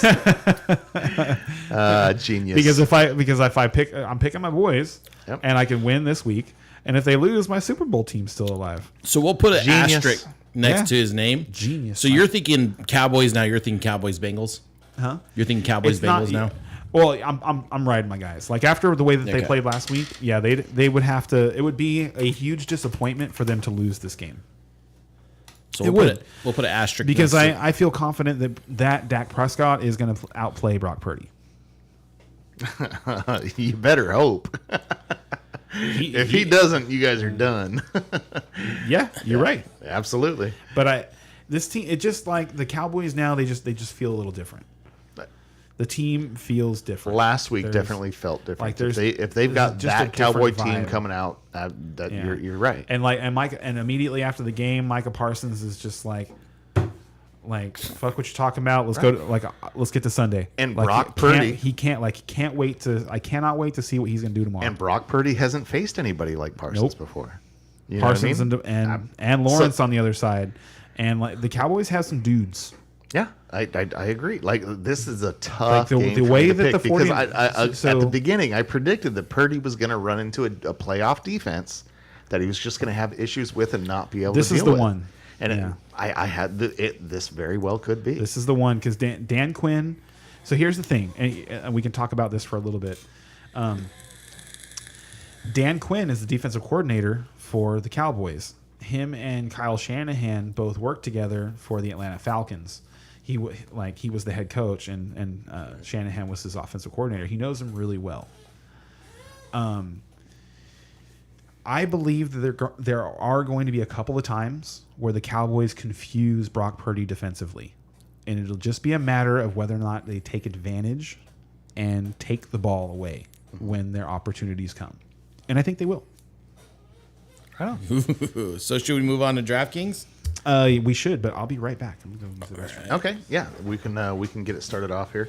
Ray, have you managed? Yeah, I actually You did. put a little something together. Yeah, I did put something together. All right, you want me to go first? Yeah, or you can go ready? first. Okay. All right, let me bring up the old DraftKings here. Okay.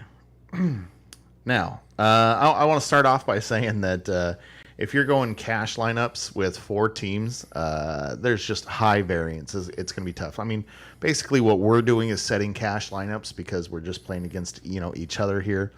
But I recommend if you are playing DraftKings this weekend, you really should be playing tournaments because with four teams, just the variance is going to be so high in all the areas that tournament just seems to be a better spot where, if we're choosing from 13, 14 games, now you can really kind of get an advantage over the field by picking your cash picks. But with 4 teams, it's just so hard to get an advantage that I'm going tournaments this week. But anyway, so here's Actually, my before we lineup get- for us. Before we get to the lineups, we do have a question. Oh, yeah, shoot. Who's the coach of the year for you? That's a good question. Oh, yeah. I forget his name, but the Giants head coach. I mean, it's hard, it's hard to go against him there. There's some other good candidates. Who else? This is probably Jackson, Doug Peterson. This is probably the best gotta year be for up that there. question. Like this Yeah. has got like it's and Mike Tomlin? seriously, Peterson versus Dable. Like, okay, so here's what I think actually. It's Peterson versus Dable Okay. for the coach of the year. Yeah. I think one of them is going to win this weekend. Like I know we picked against him, but it's very rare that you get your picks perfectly. Right. It wouldn't surprise me if one of them won this weekend. That one will And win. that's the one. Yeah, Yes. it's the coach of the year. That will be the coach of the year. But let's say they both lose. they both lose. Now, who do you think? I find it hard not to go with Peterson. Yeah. Because and the reason here's why. Okay, Here's go why. ahead. Schedule. Okay. In the NFC, like you look over and right now there are still 3 NFC East teams alive in the playoffs, and a lot of that is because of who they played this year. Because there were almost 4. They almost got all 4 NFC East teams Right. in the playoffs. The Commanders were 1 game off. Yep. And the reason is because they played the NFC North and the AFC South. So the AFC South has Jacksonville. So Jacksonville had to play all of these NFC East teams, and they had to come from at one point I think they were 3-7, and to make the playoffs. And after everything that was going on there, as bad as it was for him to come in, and the thing about the Giants is Brian Daboll is he's doing it with, I shouldn't say that he has better pieces and stuff, but Saquon Barkley is an awesome player. Barkley is great. And Daniel Jones is in his 4th year. He's progressing. He is to me. I don't believe there's a most improved player award in the NFL, but Daniel Jones deserves it. I can see that. If there is one, Daniel Jones deserves definitely a it. candidate for it. I killed him this year. I think back to that Panthers game, and I was so completely out on the idea of Daniel Jones being a starting NFL quarterback, and he won me over. He completely won me over. Let me give you my argument against Doug Peterson real quick. My argument against him He used to coach the Eagles. is Urban That's Meyer. a good one. Urban Meyer. That's an argument for. No. How is that an argument against him? Because he gets to follow the worst coach in NFL freaking modern history. But you still got to do something with it. You still got to do something with it. He had all these saying pieces already. No, you know what I mean? what That pieces? were completely mishandled by the No, prior. I disagree. They no. The Jaguars this year. Mm-hmm. The only piece that Peterson is winning with right now, I feel like that Urban Meyer also had, was Trevor Lawrence. Trevor Lawrence, yeah. Because Travis Etienne missed all of his rookie year. right. Okay. And then the pieces that you're thinking of that are performing really well, they're all free agents. No, Evan Ingram, free agent. No, I'm Christian saying- Kirk, free agent. DJ Trevor Chark, Lawrence free is more agent. than what I like. Trevor and Urban Meyer destroyed Trevor Lawrence, which is why Doug Peterson deserves so much praise and why I think it's really hard not to give it to him. I really think it's going to come down to the way that these writers they vote. They're going to look at the schedule. They're going to look like the Giants went. If the Giants had gone 13-4, it'd be hard, and won a playoff game. It'd be hard not to give it to Daboll. sure. But they went 9-7-1, Right. With a really soft schedule. Well, and a team that everybody thought they were going to get 4 wins. And got the best possible playoff matchup that they could have gotten. Right. I don't know. I get that. So, but and you look at the other side, and it's like everything was against the Jaguars. They had a rough schedule. They were picked to. They weren't supposed to win. The Jaguars were supposed to win less games than the Giants.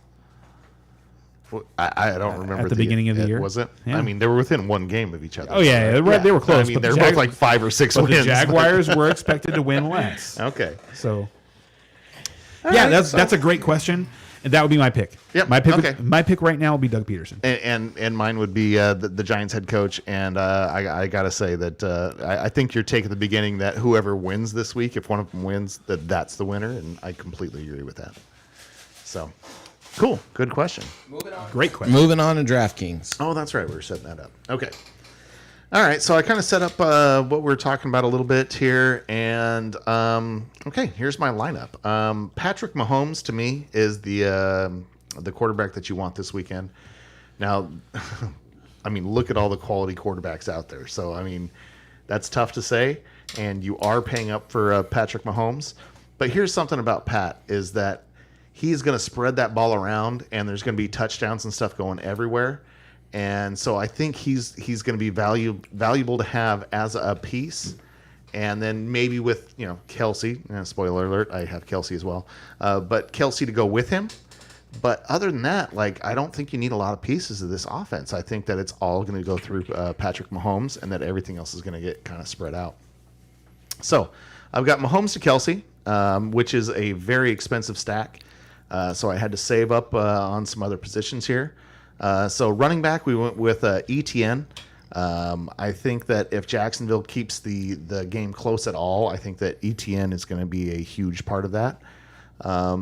I've got Miles Sanders in against the Giants defense. I think it's a nice matchup, one of the better matchups left here in the playoffs.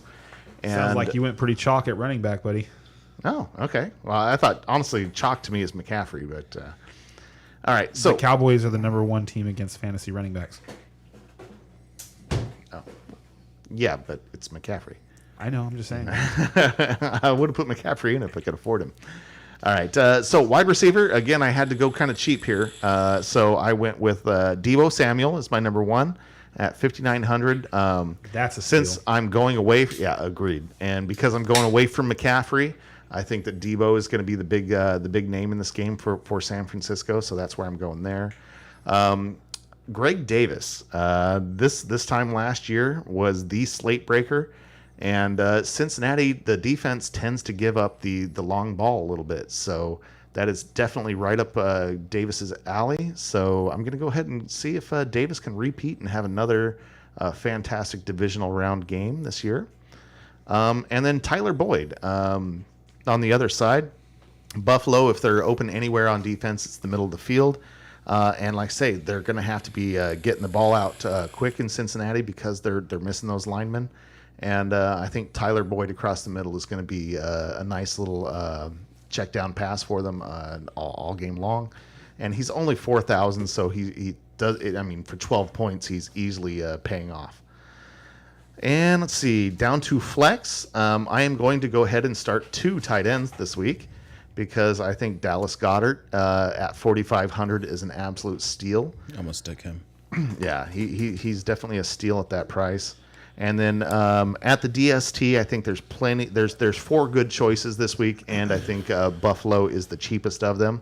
And also, again, I keep harping on it, but Cincinnati, the offensive line being depleted, Buffalo, I think you can kind of pencil them in for a minimum of 4 sacks. So that's 4 points to start with, and they can go up from there. Is kind of how I see that. So there's my lineup.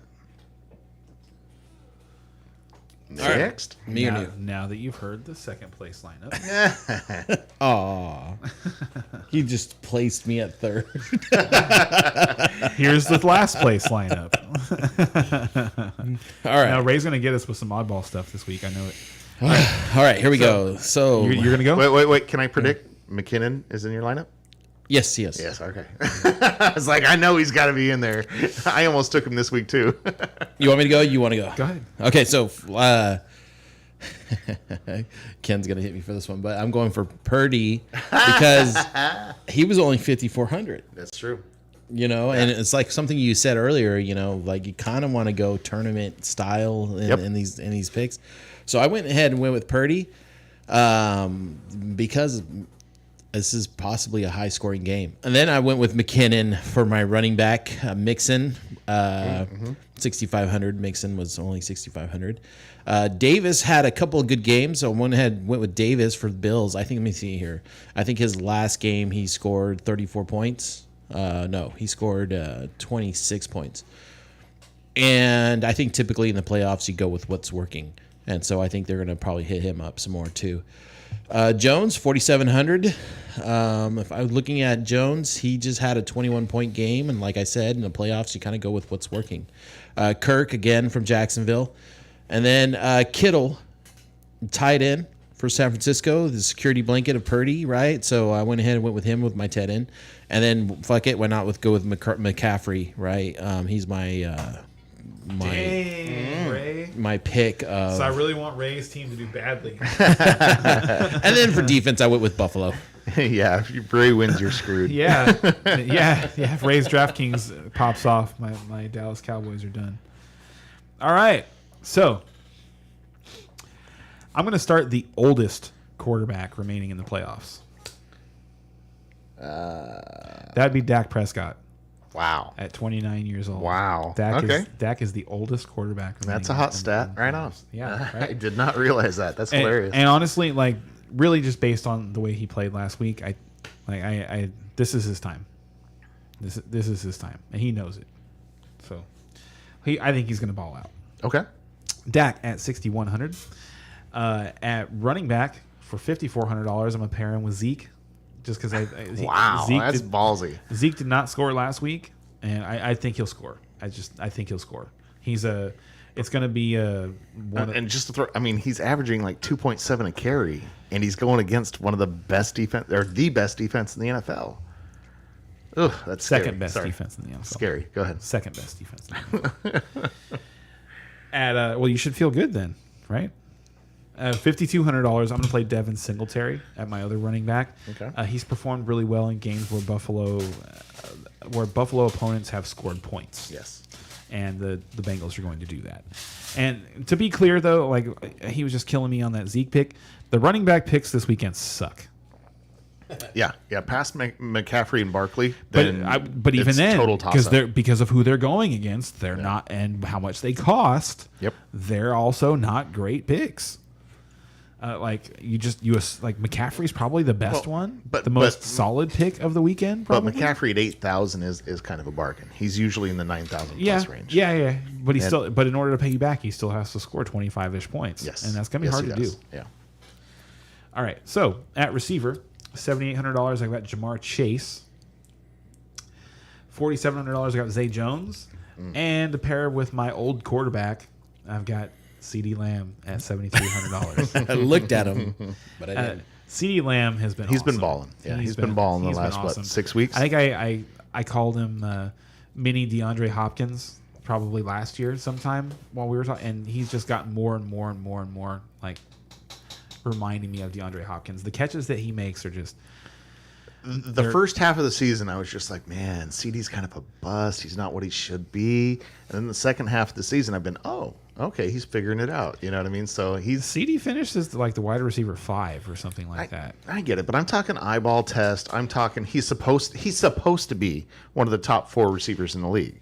You know what I mean? So He is. He wasn't looking like that. He was looking He flashed it at times. That's what I'm saying. That Like, was the thing. First Like- half of the season, he was looking like he didn't, number he, 2 receiver. But he also It's didn't like, have his quarterback. Agreed. And so ever, like and ever he's since Dak really- came back, and like and There were the thing some is- rough weeks, and but the thing is, and he's been that's the one thing about Dak taking more chances than Cooper Rush is that CeeDee It Lamb pays off in fantasy-wise. Yes, CeeDee Lamb has gone off since Dak came back. Which was that's still like the thing that irks me the most about this fantasy season is that I didn't trade Debo for CeeDee Lamb. That was that was the biggest mistake I made all year.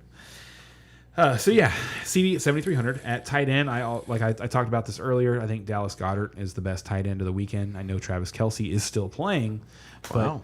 Dallas Goedert gets to play against the Giants, and the Giants have just been roasted by tight ends. So is Jacksonville, by the way. Not terribly, dude. I know they're ranked kind of low. They're ranked 27th. I and know if you they're- start I- looking at some of those totals, it's So not pretty. So we'll see what happens. But anyway, 4,500 Dallas Goedert. I think like we can do it. Let's bet a shot on that. Goddard versus Kelsey? Goddard over Kelsey this week. Oh, I love that bet. All right. I thought he would. That's a good one. I like that one a lot Yeah. because I feel like I can't lose that one. I almost picked up Goddard because his price was low. Here's the thing. Here's the thing. I feel like I can't lose that one because if I lose the bet and I take a shot, I feel like the Eagles lost that game. Like if Goddard doesn't outperform Travis Kelce, I feel like the Eagles don't win. Wow. That's a strong take. That's a strong take there. I feel like because I if he mean- doesn't outperform Kelsey, that means the Giants did their job. And Philly has a lot of weapons, man. Like they've got AJ Brown on the outside. They've got Smith on the outside. I know They've got who they have. Miles Sanders. I mean, like You almost said Miles Sanders as though it was like an impressive thing.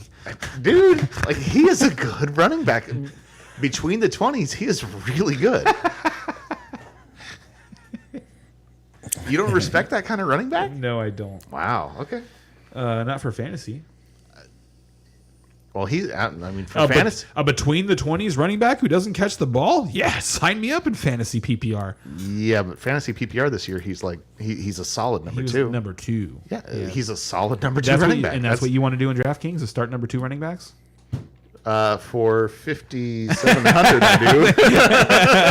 I don't think you do. I'll take that for All right. 57. So, and then at Flex at $5,900, I've got Debo. Because Debo is Debo. Yep. He's just awesome. And if you're not taking He McCaffrey, you scored should probably against take he Debo. scored against the Cowboys last year in the wild card game. I imagine he'll probably score again in this game. And then my DST is different than y'all's DST. I'm going to play the Chiefs. Oh, wow. You could afford the Chiefs. Very At nice. $3,100. Yeah, I'll no, play if the I could Chiefs. afford them, I probably would have done that too. So that's my lineup. I got Dak, Zeke, Devin Singletary, Jamar Chase, Zay Jones, CeeDee Lamb, Dallas Goedert, Debo Samuel, and the Chiefs defense. And I will say, for only 4 games, like we have some very different lineups. I love it because like we'll have like 13 game slates, And have, like, you and the I will yeah. have like 3 players different. Yeah. But here we've only got like 2 shared players, and there's only 4 games. It's hilarious. Love it, love it, love it. That being said, everybody, we'll give you guys some opportunity here to ask your last minute questions. Yeah, well, we sit here and drink for a minute. We'll sit here and drink for a minute, talk Right. about Netflix, Hulu, Prime, whatever. Yeah, and like any comments about the season, whatever you guys like. This has been kind of a crazy football season. Like, I mean, It I has guess you been a can say crazy that football about season. any Oh, season. I have but- one thing I would like to talk about, actually. So Yeah. I had this, Throw it out this epiphany, kind of. So I've been very get off my lawn about the Monday night wild card game, right? Here's how I could come back from that. Dedicate it to MLK. Make sure that it always happens on MLK Day, and dedicate the wild card game to MLK. You guys see that statue that got they got unveiled? I did, Shaq's dick. I was like, no matter what angle you look at that, he's still going looks- down on somebody or holding a giant. Yeah, Wait, what are we talking about? you didn't see this? No, What what was bring it? it up, What- bring it what- up. It was an MLK statue, huh? Yeah, they I don't- dedicated Yeah, it is the worst. they dedicated an MLK statue It is the in worst, Boston. dude. Wow. Let's take a look at it. So I'll put it right here so everybody else who's watching can see it.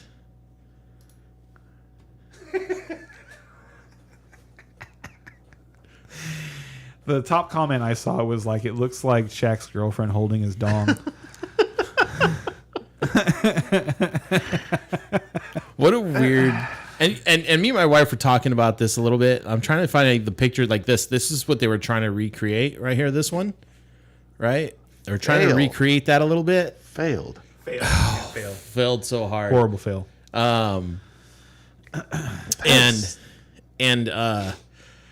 I was like, you know what? This reminds me of that attitude where they're like, "Are you sure you want to go with this?" And then somebody's like, "Fuck it, it's not gonna be me. It's not gonna be me who's gonna get the torch." So It's gone I don't feel too like far. arguing I'm about not it. fixing it now. I said my piece. Like, I'm just gonna let him do it. And there you have it. Okay, so we do have a question. Top 5 coaches this season. Ooh. Well, we already named 2. Yep. And then number 3 be Mike McCarthy. Okay. Honestly, he's done such a great job, considering like they started the season with the Mike McCarthy watch. Like, oh, when's he gonna fuck up so we can start talking about Sean Payton? That's true. That we started the year with like, I said this as a Cowboys fan, like, if he doesn't make the NFC Championship game, he's probably fired. And right now, like, Sean Payton could have had a job already. He's waiting. What's he waiting for? He's waiting for the Dallas job. You think so? Absolutely. Are you kidding? Yes.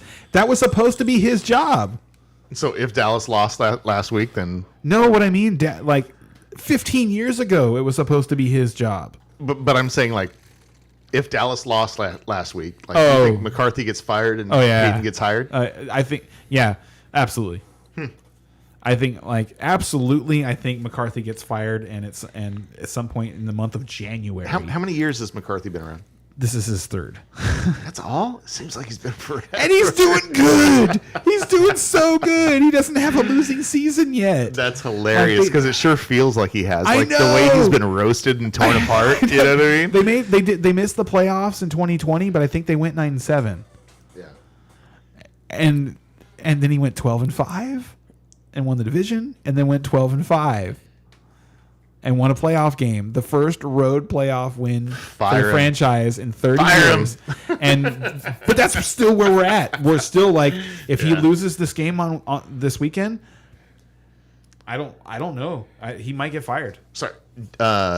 Detroit Guns Mahoney. What's his real name? Oh, you're talking about Dan Campbell? Yes, Dan Campbell. That's not- definitely yeah. top 5 Top coaches. 3. He's number 3. Yeah, Ooh, number 3. So I would Bezzy- agree with that. And then Robert Sala belongs yes, in there for the Jets. For the yes. Jets. Oh, I agree with that too. And, and what then- about Miami? What's And then his number face? 5, no. I like the Miami I like him coach, too, man. but I like him too. But my style is I got to give it up for Lovie Smith getting that last win and screwing the Texans out of the number 1 pick. He got fired on the way back to the locker room. And it not so. The funny thing about that is, you know who has I wanted to say the number Lovie 1 Smith, pick too. now, right? Who? It's Chicago. Yeah. His former team. Yeah. He's still looking out for Chicago. Yeah, I saw the memes I saw this week were once a Chicago bear, moment. always a bear. Like, No, that was just Lovey sticking it to the ownership, and I love it. No, but number 5, that's a great one, is Mike McDaniel. Yeah. Over in Miami, because like I was not a believer at all. Like Yeah. the player that I criminally underowned this year was Tyreek Hill. I had Tyreek Hill I played 18 leagues and I had Tyreek Hill in zero of them. Damn, and I owned 18 leagues. a lot of different players, in 18 leagues, and I had 0 of Tyreek Hill because I just so didn't believe in what was going on in Miami. So for them to make it to the playoffs, and after and to do it through starting 3 different quarterbacks, yeah, he deserves an honorable mention for sure. Yep. So Bezzy feels that it should be Dable. Yep. Brandon Giants. Dables. Uh-huh. Sirianni, Shanahan, Peterson, and Taylor. I don't like putting Sirianni up there. I don't know why. I don't. Something Sirianni, about he's the Eagles coach. Oh, okay. Yeah. It's funny because Here's the the thing teams about- that always the top teams like the KC, the Philly, you're just Here's like, the yeah, thing they're supposed to be there. About the thing about the Nick Sirianni, for instance, is that to me that's like giving Matt LaFleur, coach of the year last year or the year before, because they went 13-4 in both of those seasons, and you could have, because he went all the way to the NFC Championship game in at least one of the years. But he did it with Mike McCarthy's roster. And you have a similar thing going on in Philadelphia, where it's like they changed coaches, but the roster was still mostly built by the previous regime, So he's winning with a bunch of guys that Doug Peterson drafted and coached, So I have, that's why. Like Philly had a great season. Yeah. They had a great season, but they didn't. There wasn't a whole lot of they had a soft schedule because they were in the NFC East. We talked about that already with Brian Daboll versus Doug Peterson. And they just didn't have a whole lot of controversy. There weren't a whole lot of situations where you're like, wow, Nick Sirianni did a really good job there. That was a really good decision, because he didn't have to make any decisions. They were up by 20 all the time. Yeah, just everything was working. And to me, that's not a coaching thing. Like when you're up by 20 all the time, that's a talent thing. You came into the year with a good game plan. Yeah. Have the best players. And also and another thing is the Eagles did a really fluky thing this year. And sometimes that happens. Like the Eagles, they finished 14-3. Is that right? Yeah. And they set an NFL record for points scored in the second quarter this year. Okay. Yeah. It's random. Yeah, It's random, but it was ridiculous. They scored 140 points in the second quarter this year. And their opponent scored 7. That was what happened. Is they won all their games by that and a lot of football games are like this, where there's there's back and forth, and you get to a stall point where the teams kind of punt back and forth, and the Eagles just didn't do that. Like their offense was just so consistent this year, like offensive coordinator of the year maybe, but Fire him. Oh. But they didn't have those lulls that other teams had, and they just put teams away really early. So that's my argument against him being the coach of the year. So are you guys expecting a 3-year leap for Trevor Lawrence next year? Because if that happens, then Doug Peterson will get coach of the year next season. He could win it back to back because he deserves it this year to me. Peterson. Yeah, Peterson deserves it this year to me. There was nobody. It's when I start to make that argument, there was nobody talking about the Jaguars. You could make that argument about the Giants too. Yeah, they were both expected to suck, and Yes. they didn't. Yeah, So, but they that's were. why they're. But the Giants finished third in their division, and the Jaguars won theirs. I don't know if we should throw that out but there. to me, to me, is the schedule. Yeah. It's just the schedule. Yeah, I can see that. The Jaguars had a much more difficult schedule than the Giants did. Right on. So any comments or any thoughts on the weekend coming No, up? just or- that comment I had about Monday Night Football, about the wild card game, about because here's the thing: the reason it pisses me off is because I know that they're just stretching out the playoffs Yes. for an additional day so that they can get an audience. That shit irritates me. They're just trying to make more money, bro. I have a life. I have things I need to do. I have other things I want to do. Which is So why when it was I- 27-0, I shut off the game Yeah, and went to my right. friend's house to go Yeah. play D&D. And then I go and I look and it's the fourth quarter and it's like 30-10 or 30-20. And I was just like, wow, they made a comeback. 20 and 27. But 27 it's still 30-20. It's a 10-point lead with 4 minutes to go. I don't need to turn it on. And then half an hour later, what the Jaguars won. what the? Yeah, that Cowboy Buccaneers game was a blowout. Yeah, So it was kind of a waste of a Monday night. exactly. So you just But watch the first half hour and then no, I'm a Cowboys fan. I watched no. the whole damn thing. I watched the first And I- 45 minutes to an hour. but and then played with my kids. But you best believe, if it had been any of the other 6 games, Yeah. I wouldn't have watched it. Yep. So And we're fans. And we're fans. We want to watch these games, but So yeah. and do something, NFL. Like seriously, do something about that. Make us feel less like you're just torturing us, and make it mean something. And if it's going to happen on MLK Day every year, let's do that. All right. I like that holiday. I think that's about it for all of us, right? I don't have any more comments or questions here. All right. Yeah. We managed to stretch 4 games into 2 hours. Yeah, that's Not bad. Good job, guys. You guys would be really good at writing college essays. Yeah.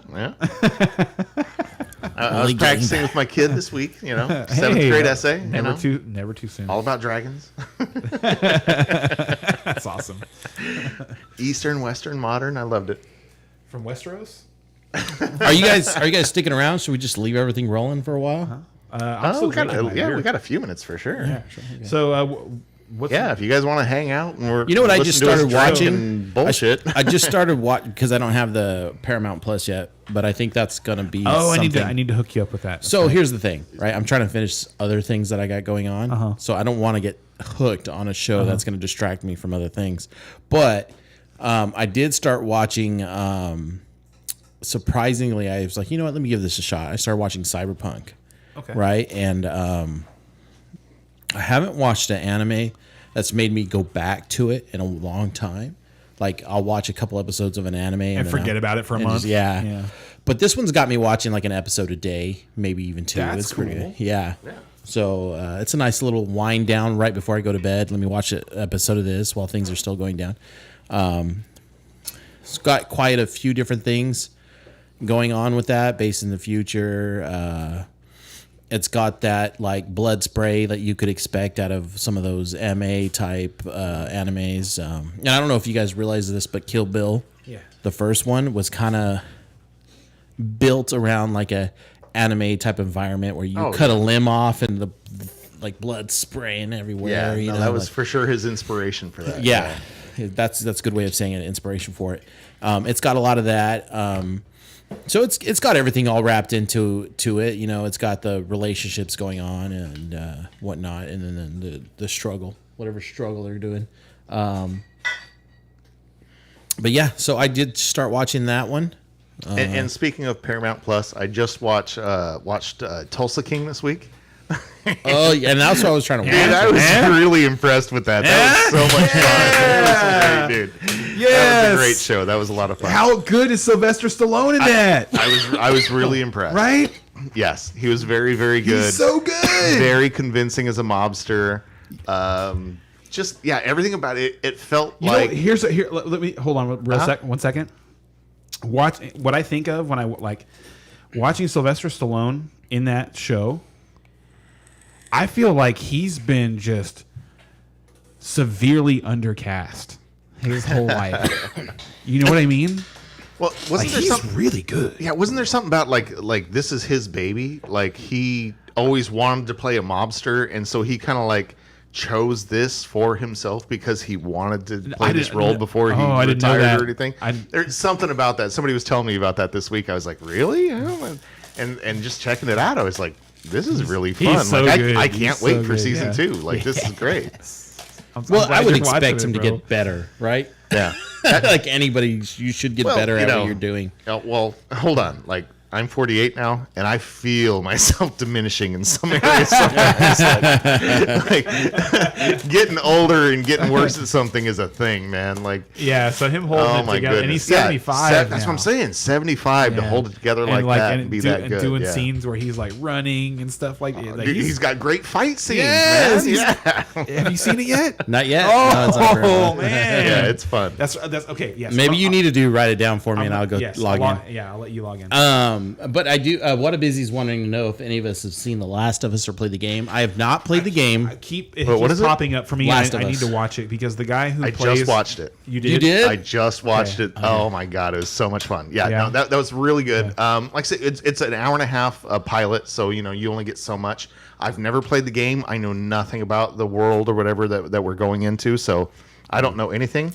And going into it, watching the hour and a half pilot, it was really good, really fun. Can't wait to watch that season. So, Cool. And it's the flagship for HBO right now. So, anything that's the flagship for HBO, is going to be a great show. It's almost better to go into those things like that when you're not familiar with the source material. Yeah. It's almost advantageous to go into I those totally agree with that. Yeah, because if you're already in love with the source material and then they they're fucking it up. You know what I mean? You know what I mean? Whereas if you don't know what they're messing up, and you're like, this is cool. I think anytime you have a chance to do that, like you tackle something and then go back and go after the source material, it's like, oh, whoa, this is way better than what they're doing.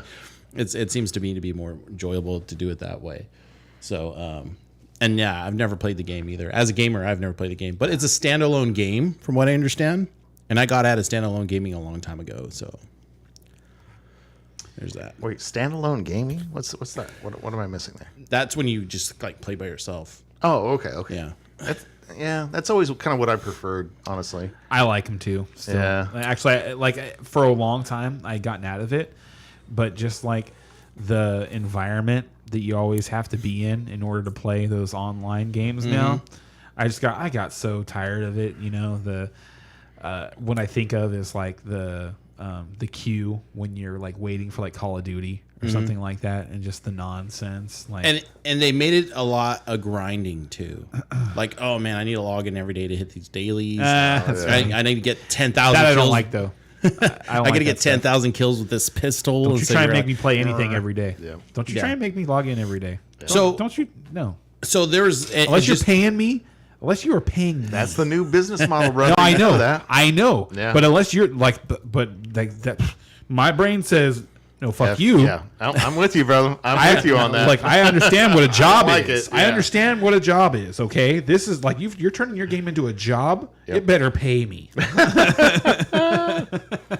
And yes, anything that has source material though, what Busy, I think has a lot of potential to be notoriously bad, whether it's from a book or a comic book or whatever, a video game. Yeah, I do agree that it could have a lot of potential to be very bad.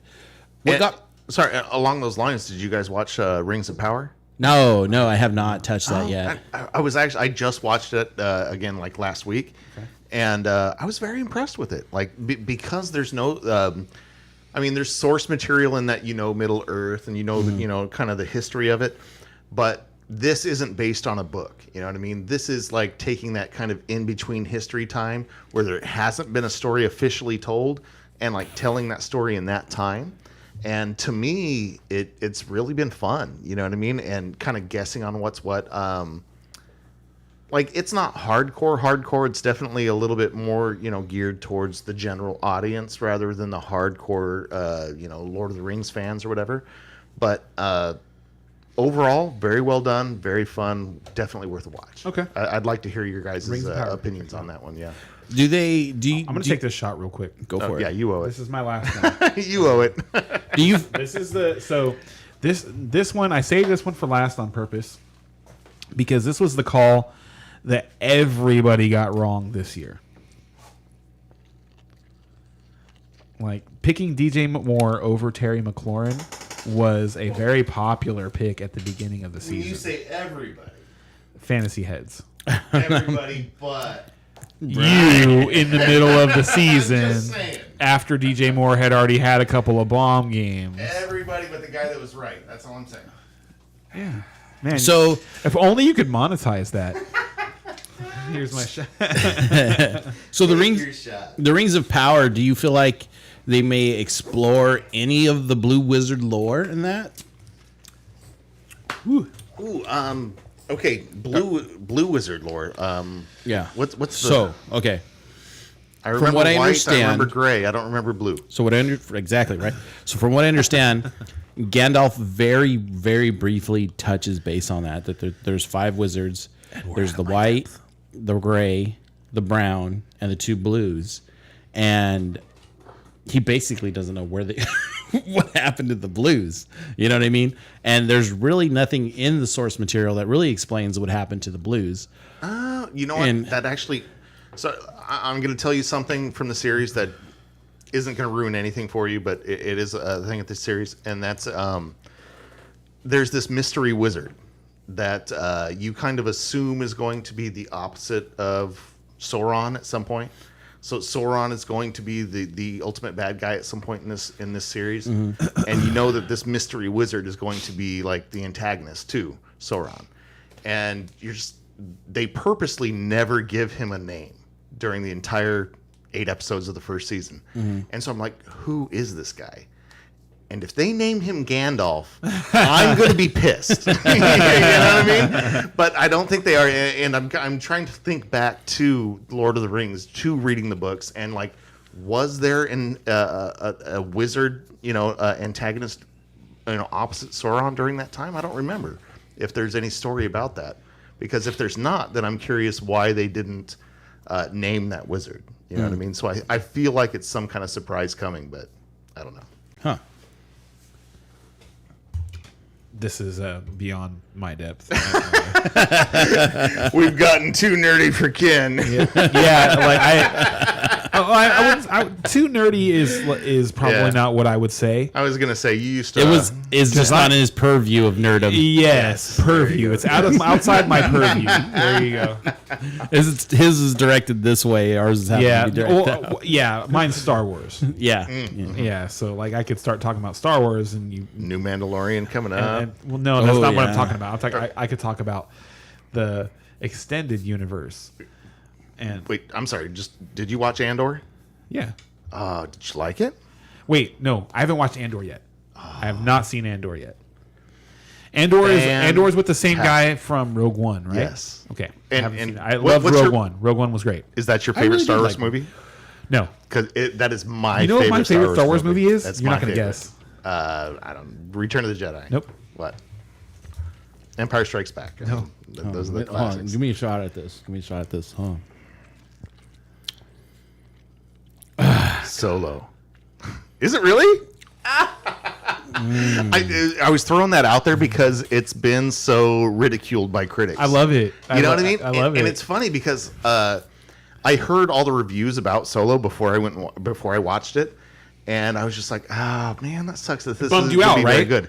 And then I watched it, and I'm like, what are they talking What's about? wrong with doing good? You know what I mean? This is fun. Yes, and especially when he meets Chewie. Yeah. Are you kidding me?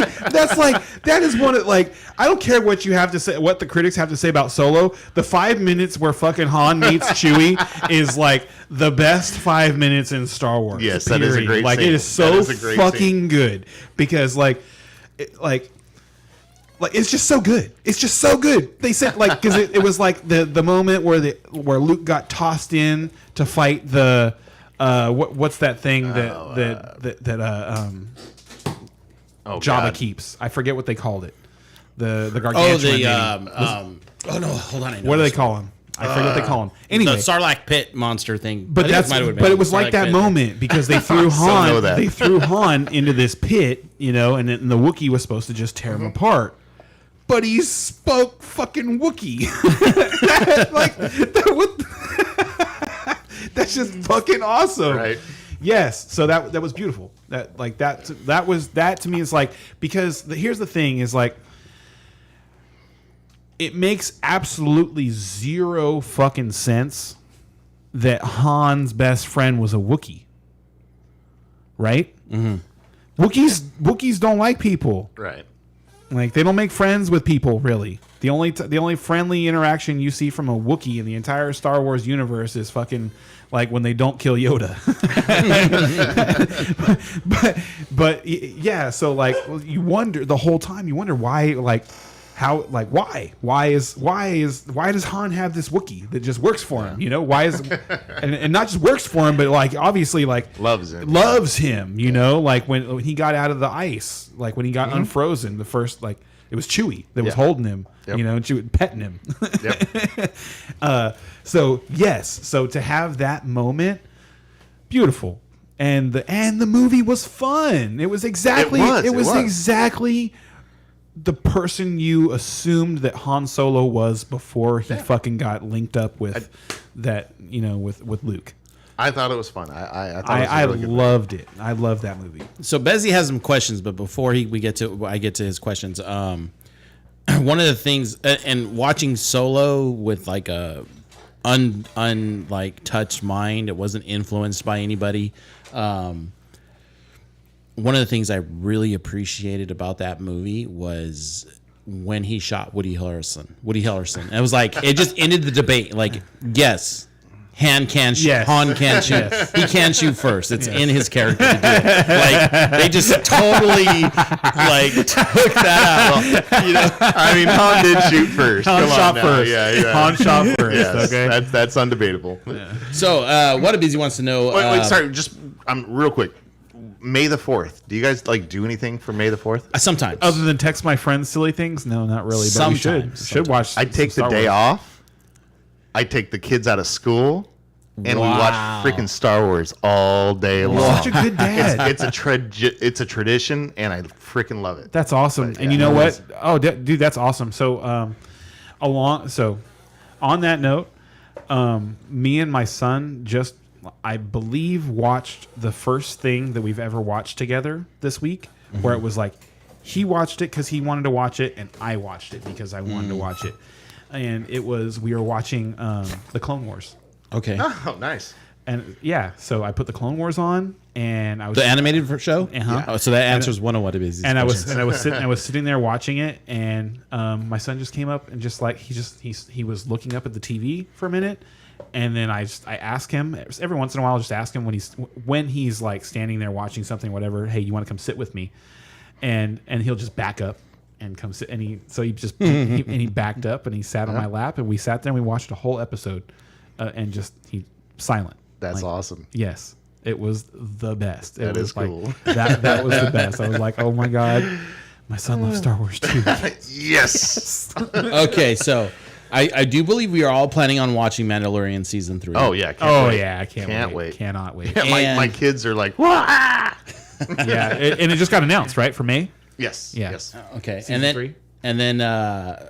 I have not started the Bad Batch. Have you guys started the Bad Batch yet? Oh, the Bad Batch is great. And also, okay, so here's what I want to ask Wadabeezy, since he asked about the Bad Batch. Do you know about the Bad Batch in the extended universe? Like it's actually part of the extended. Okay. Okay, Yeah. so fill us in a little bit on this. So in the extended universe, Boba Fett gets patched up every once in a while by the doctor that generated all of the clones. And there are still some clones around. But they just like they're pirates now. And they don't, no one ever sees them. Like you don't want to see them. Like they're not your friends. But he runs into them every once in a while and they have interactions. Interesting. Okay. It's very cool. So Yeah. so the fact that they actually did a Bad Batch show, is really, really cool. Because yes, they do exist. That's hilarious. Yeah. And just fun fact, like the Bad Batch, I started watching it with the kids, and I was like, dude, this is pretty cool for an animation show. My kids, after 3 episodes, were like, I'm done. They didn't they like do it. that sometimes. They didn't like it. I was just like, what? This is fun. What are you doing? But yeah, I was really shocked. No lightsabers. Must be it. No lightsabers. Nobody's using the Force. Yeah, I mean that could be part of it too. It is a lot, Yeah. which is why people don't like Solo and why they and why they don't like Rogue One. Yeah. Because there's no Jedis, Oh. there's no lightsabers, nobody's using the Force. It's just a Star Wars story. And May the 4th, we will be watching Rogue One. Every May the 4th, we watch Rogue One. That's if my you're, favorite. If you're a fan of the lore, like if you're a fan of the universe and the story, and more than just, oh, lightsabers are awesome, then yeah, it's really entertaining. I find that the Star Wars universe is pretty incredible as far as like he built something that could just go all kinds of different directions. Even with the Mandalorian is a good example of somebody wandering around. Jedis exist. They come across his path. They don't come across his path. But that's not the story we're telling. It's just pretty. It's You know what pretty the secret to hunting Jedis is? neat. No, I can't say that. I do. Patience. That's what Boba Fett says. I would love for them to explore some Revan But it's lore. funny though. You know how he hunts them? He waits for them to do things that they can't help themselves but do Oh, yeah, I remember. Yeah. What because they show was that in? That 'cause was they- in one of them. because they can't help themselves. Yeah. but do save the right people. thing, yeah. It was. It might have been in the Mandalorian. Okay, yeah. Yeah, I remember seeing that somewhere. I like it. All right. Ooh, we went a little Star Wars there, huh? I love it. Oh yeah, dude, I love hitting the nerd stuff. You know what? So I introduced Roxana. Have you guys seen F is for Family? Yes, I've seen the first 3 seasons. I think. You haven't seen it yet? No, what's Okay, that on? Do you have Netflix? I do. Okay, it's on Netflix. F is Okay. for Family. F is for It's family. Bill Burr's right? show. Bill Burr. Bill Burr. Oh, wow. Okay, yeah, So, I love Bill Burr. Yeah, and this is my understanding of the show is it's basically him retelling his childhood. Yeah, that's kind of why I took it. And Yeah. he like That sounds screwed up. he plays his he dad. plays his dad. Yeah, he plays his dad. Yeah. Yeah. And but what I haven't figured out is which character Bill Burr was. I kind of feel like he's the middle son. He's got to be, dude. Right? He can't be that twerp, the oldest. Yeah. Who Kevin. manages to still get some pretty good, decent action. Yeah. It's funny. For some reason. Oh my dick. You know what's my favorite is that Justin Long plays that character. I didn't know that. You know that? I didn't know that. Yeah, that's Justin Long, dude. The voices are so good in that show. You know who his his neighbor is, right? His coked out neighbor. That's Sam Rockford. I don't even know who Sam Rockford is. Sam Rockford. Okay, I feel bad for like saying this first, but everybody knows remembers this. He played Justin Hammer in Iron Man 2. Okay, yeah. That guy. I believe his big break was like Charlie's Angels back in the day. But he's a really good actor. He's played a lot of really good parts. Like if you haven't seen Jack, I think it's I guess maybe it's just called Frost, and it's about it's about this old story back in the day between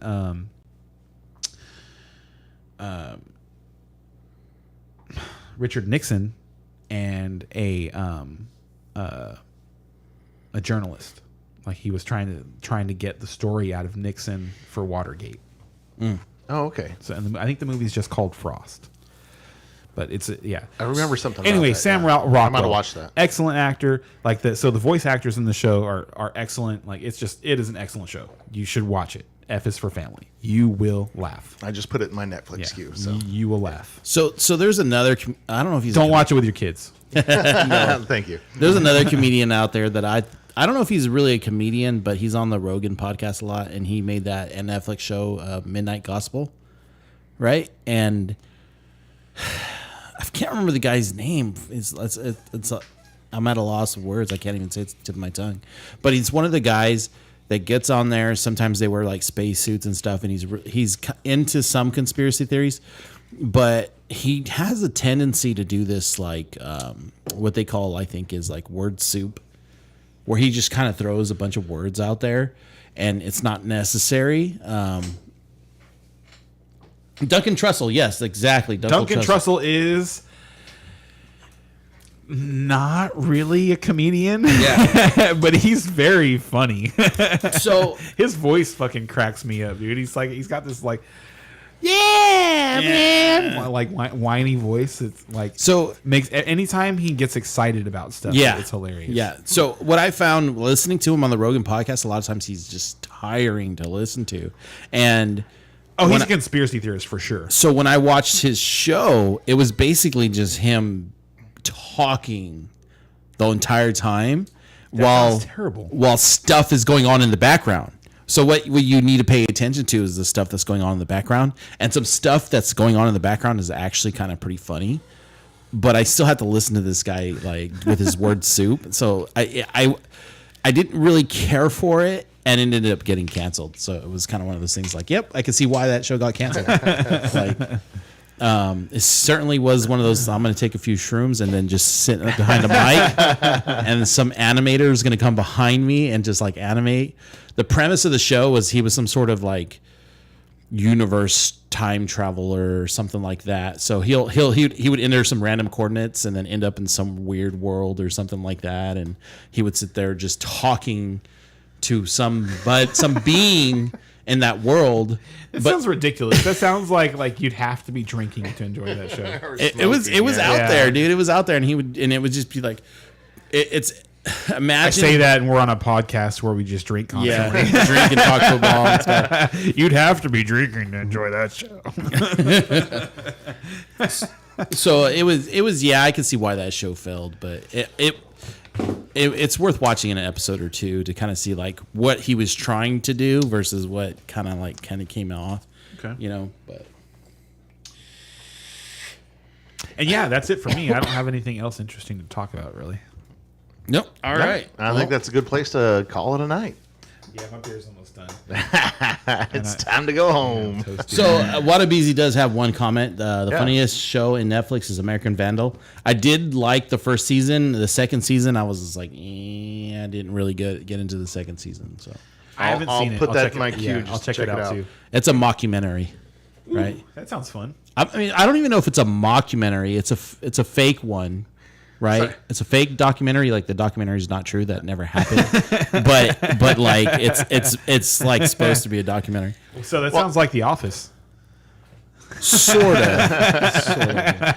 Well, and just on Netflix, like documentary types. Did you guys see the hitchhiking? I want to. Killer? I want to. I haven't yet. Yeah. My wife and I were like, "What the heck?" And we clicked on it. We were only going to watch it for a second. But because it's based out of Fresno, I mean, like we kept seeing like all these landmarks and at the corner of Caldwell and Nice, blah blah blah. I was just like, Well, we know that place. You know what I mean? Yeah, So we ended up watching the whole thing just because it was so based in Fresno. It was hilarious. But Was it what 3 episodes or something? No, it's just one. It's What's it just, called? Yeah, it's what is it? The Hatchet. The Hatchet Murderer or something like that? The hitchhiking hatchet killer. I think something like that. It was you would know the guy. You would see him and be like, "Oh, I remember him going viral for that." Once you see once you see the guy that it's all based on, you're like, oh, I remember seeing that. And it's just this guy that's like, smash, smash, smash when he beats this guy's head in with a hatchet. Yeah, I don't want to give it away. Like it's worth watching at Spoiler least. alert. Yeah, watch the Well- first half. You should know it. Like as soon as you start watching it, you're like, oh, I kind of remember Maybe, that. like, But you'll that remember was 10 years ago. Yeah, you remember Yeah. the hippie? Check it, just- He prevented. I think it was a carjacking. He prevented like a carjacking or something with a Or hatchet. murder or something. Something like that, yeah. It was something major going down, and then you get the story later on, and it was like, oh, well, maybe he was part of the. Yeah, it was. Yeah, you got to watch it. But Okay. it's actually worth a watch. Like I thought it was garbage, and then And we you just like gave us away for being in Fresno. hour and a half later, I'm like, oh, Okay, so one more watched question. One more question. Whatabeezy wants to know what our favorite NBA teams. I'm LA all the way, so I don't really watch NBA very much at all. But I would pick the Lakers if I had to take. I'm an NBA fan when it comes to playoff time. Like until the playoffs happen, I don't even pay attention. So I'm not really an NBA fan, but love the Lakers and Golden State. So Hey, I've got good news for you. Your team just lost to my team last night. oh yeah, Yeah, Who's your team? I'm a Celtics fan. And so it's like we're having a great year. The Celtics are the number 1 team in the league. I think they're 34-12 right now. But this could start a long conversation. I have a lot of complaints about modern basketball. And you know what? During our off season, it's something certainly we can probably touch on a little bit. Other is sports? talking about other sports. Yeah. Yeah, it's almost baseball season again.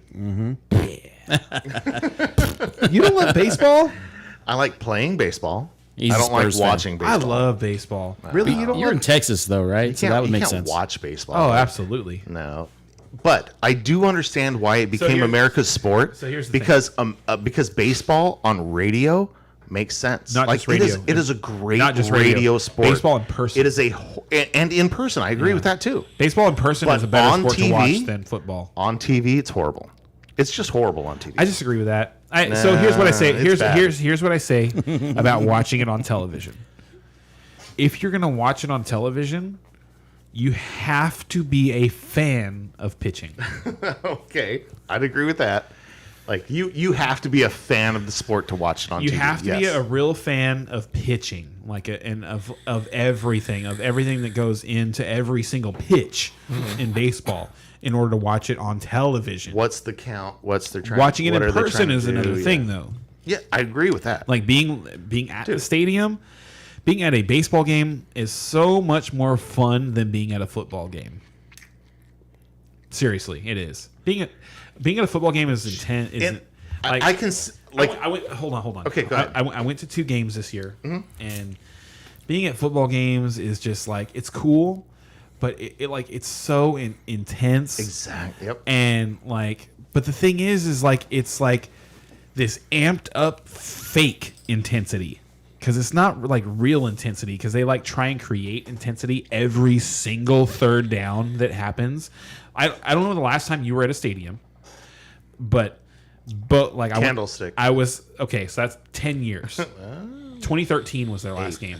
Wow, was it really? Yep. God, I'm old. Okay, go ahead. I actually just read about this because JJ Watt. No, that can't be right. Yeah. No, because I brought my daughter. I just and read she wasn't about, alive I'm back then. sorry. I just read about this about. I'm just saying she was like 7. JJ Watt played the last game in Candlestick. He happened to play in the last game in Candlestick. So he's played in it. Anyway. I'm looking that up. That's not right. 2013 was the last year that Candlestick was a place where you could watch a football game. Anyway, every single third down that happens, whether it's actually dramatic or not, the announcer, the stadium announcer, and you can hear it on television now, that every single stadium announcer does it. Third down. no, and it's like, dude, it's 3rd and 14, and they're like, and they're losing 28-10 in the third quarter. Like, No. like, come on, nobody's getting amped up for this. So like, if it's like, it's a weird feeling. Like you feel like you're being like pushed, whereas when you're at a baseball game, there's just kind of like fun stuff happening all the time. It's like, oh, they're making a pitching change. Let's bring out the mascots and like have them run around, or let's like shoot T-shirts into the stadium. And they all, because they just have all these fun things planned, and like the baseball, like it's funny. Like you should look this up. There is a really hilarious skit by George Carlin, contrasting baseball and football. Hilarious. I love Carlin. Like actual hilarious. Like baseball's played at a park. Football's played on the gridiron. I think I do remember part of that. Yeah, and all these different things.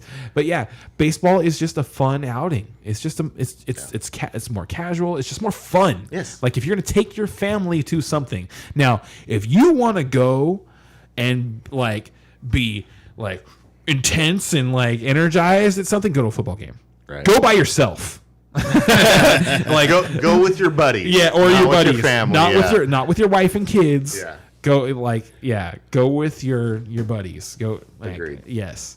And also be responsible. Don't be a jackass. Like, and I say that because like we were at Because that, there's too many jackasses out there. like Agreed. we were at that Niner game, and it's like it's raining, so the weather's bad too, and like at some point this guy wearing a Chris Godwin jersey like just hurls a beer from probably 25 rows behind me, and like it got beer on a couple people in front of me, directly in front of me, like the lady 2 rows directly in front of me got hit by it, and it's like, What the hell are you doing? what are you doing, dude? Like, yeah. So if you're gonna go to a football game to have fun, it's gonna be high energy. Like people are gonna be talking shit. There's gonna be a lot of stuff going on.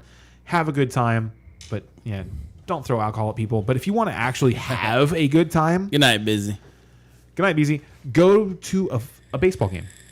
If you want to just have a good time out with your family and stuff like that, go to a baseball game for sure. Now, I haven't been in plenty of years, but I totally agree with that. Yeah, I just went this last year to see. We got to see the Giants and Dodgers, and we happened to be at like Clayton Kershaw had been injured for a while, and he happened to be coming back that day, so we got to see Clayton Kershaw pitch. That was really cool. Nice. And yeah, it's just different. It's different. I would imagine it would be. Yeah. Yep. All right, you guys. I think we're gonna call it. Yeah, you guys that's all a good have a time. good night, and we'll see you all next week. We'll see. Night you all. See you then.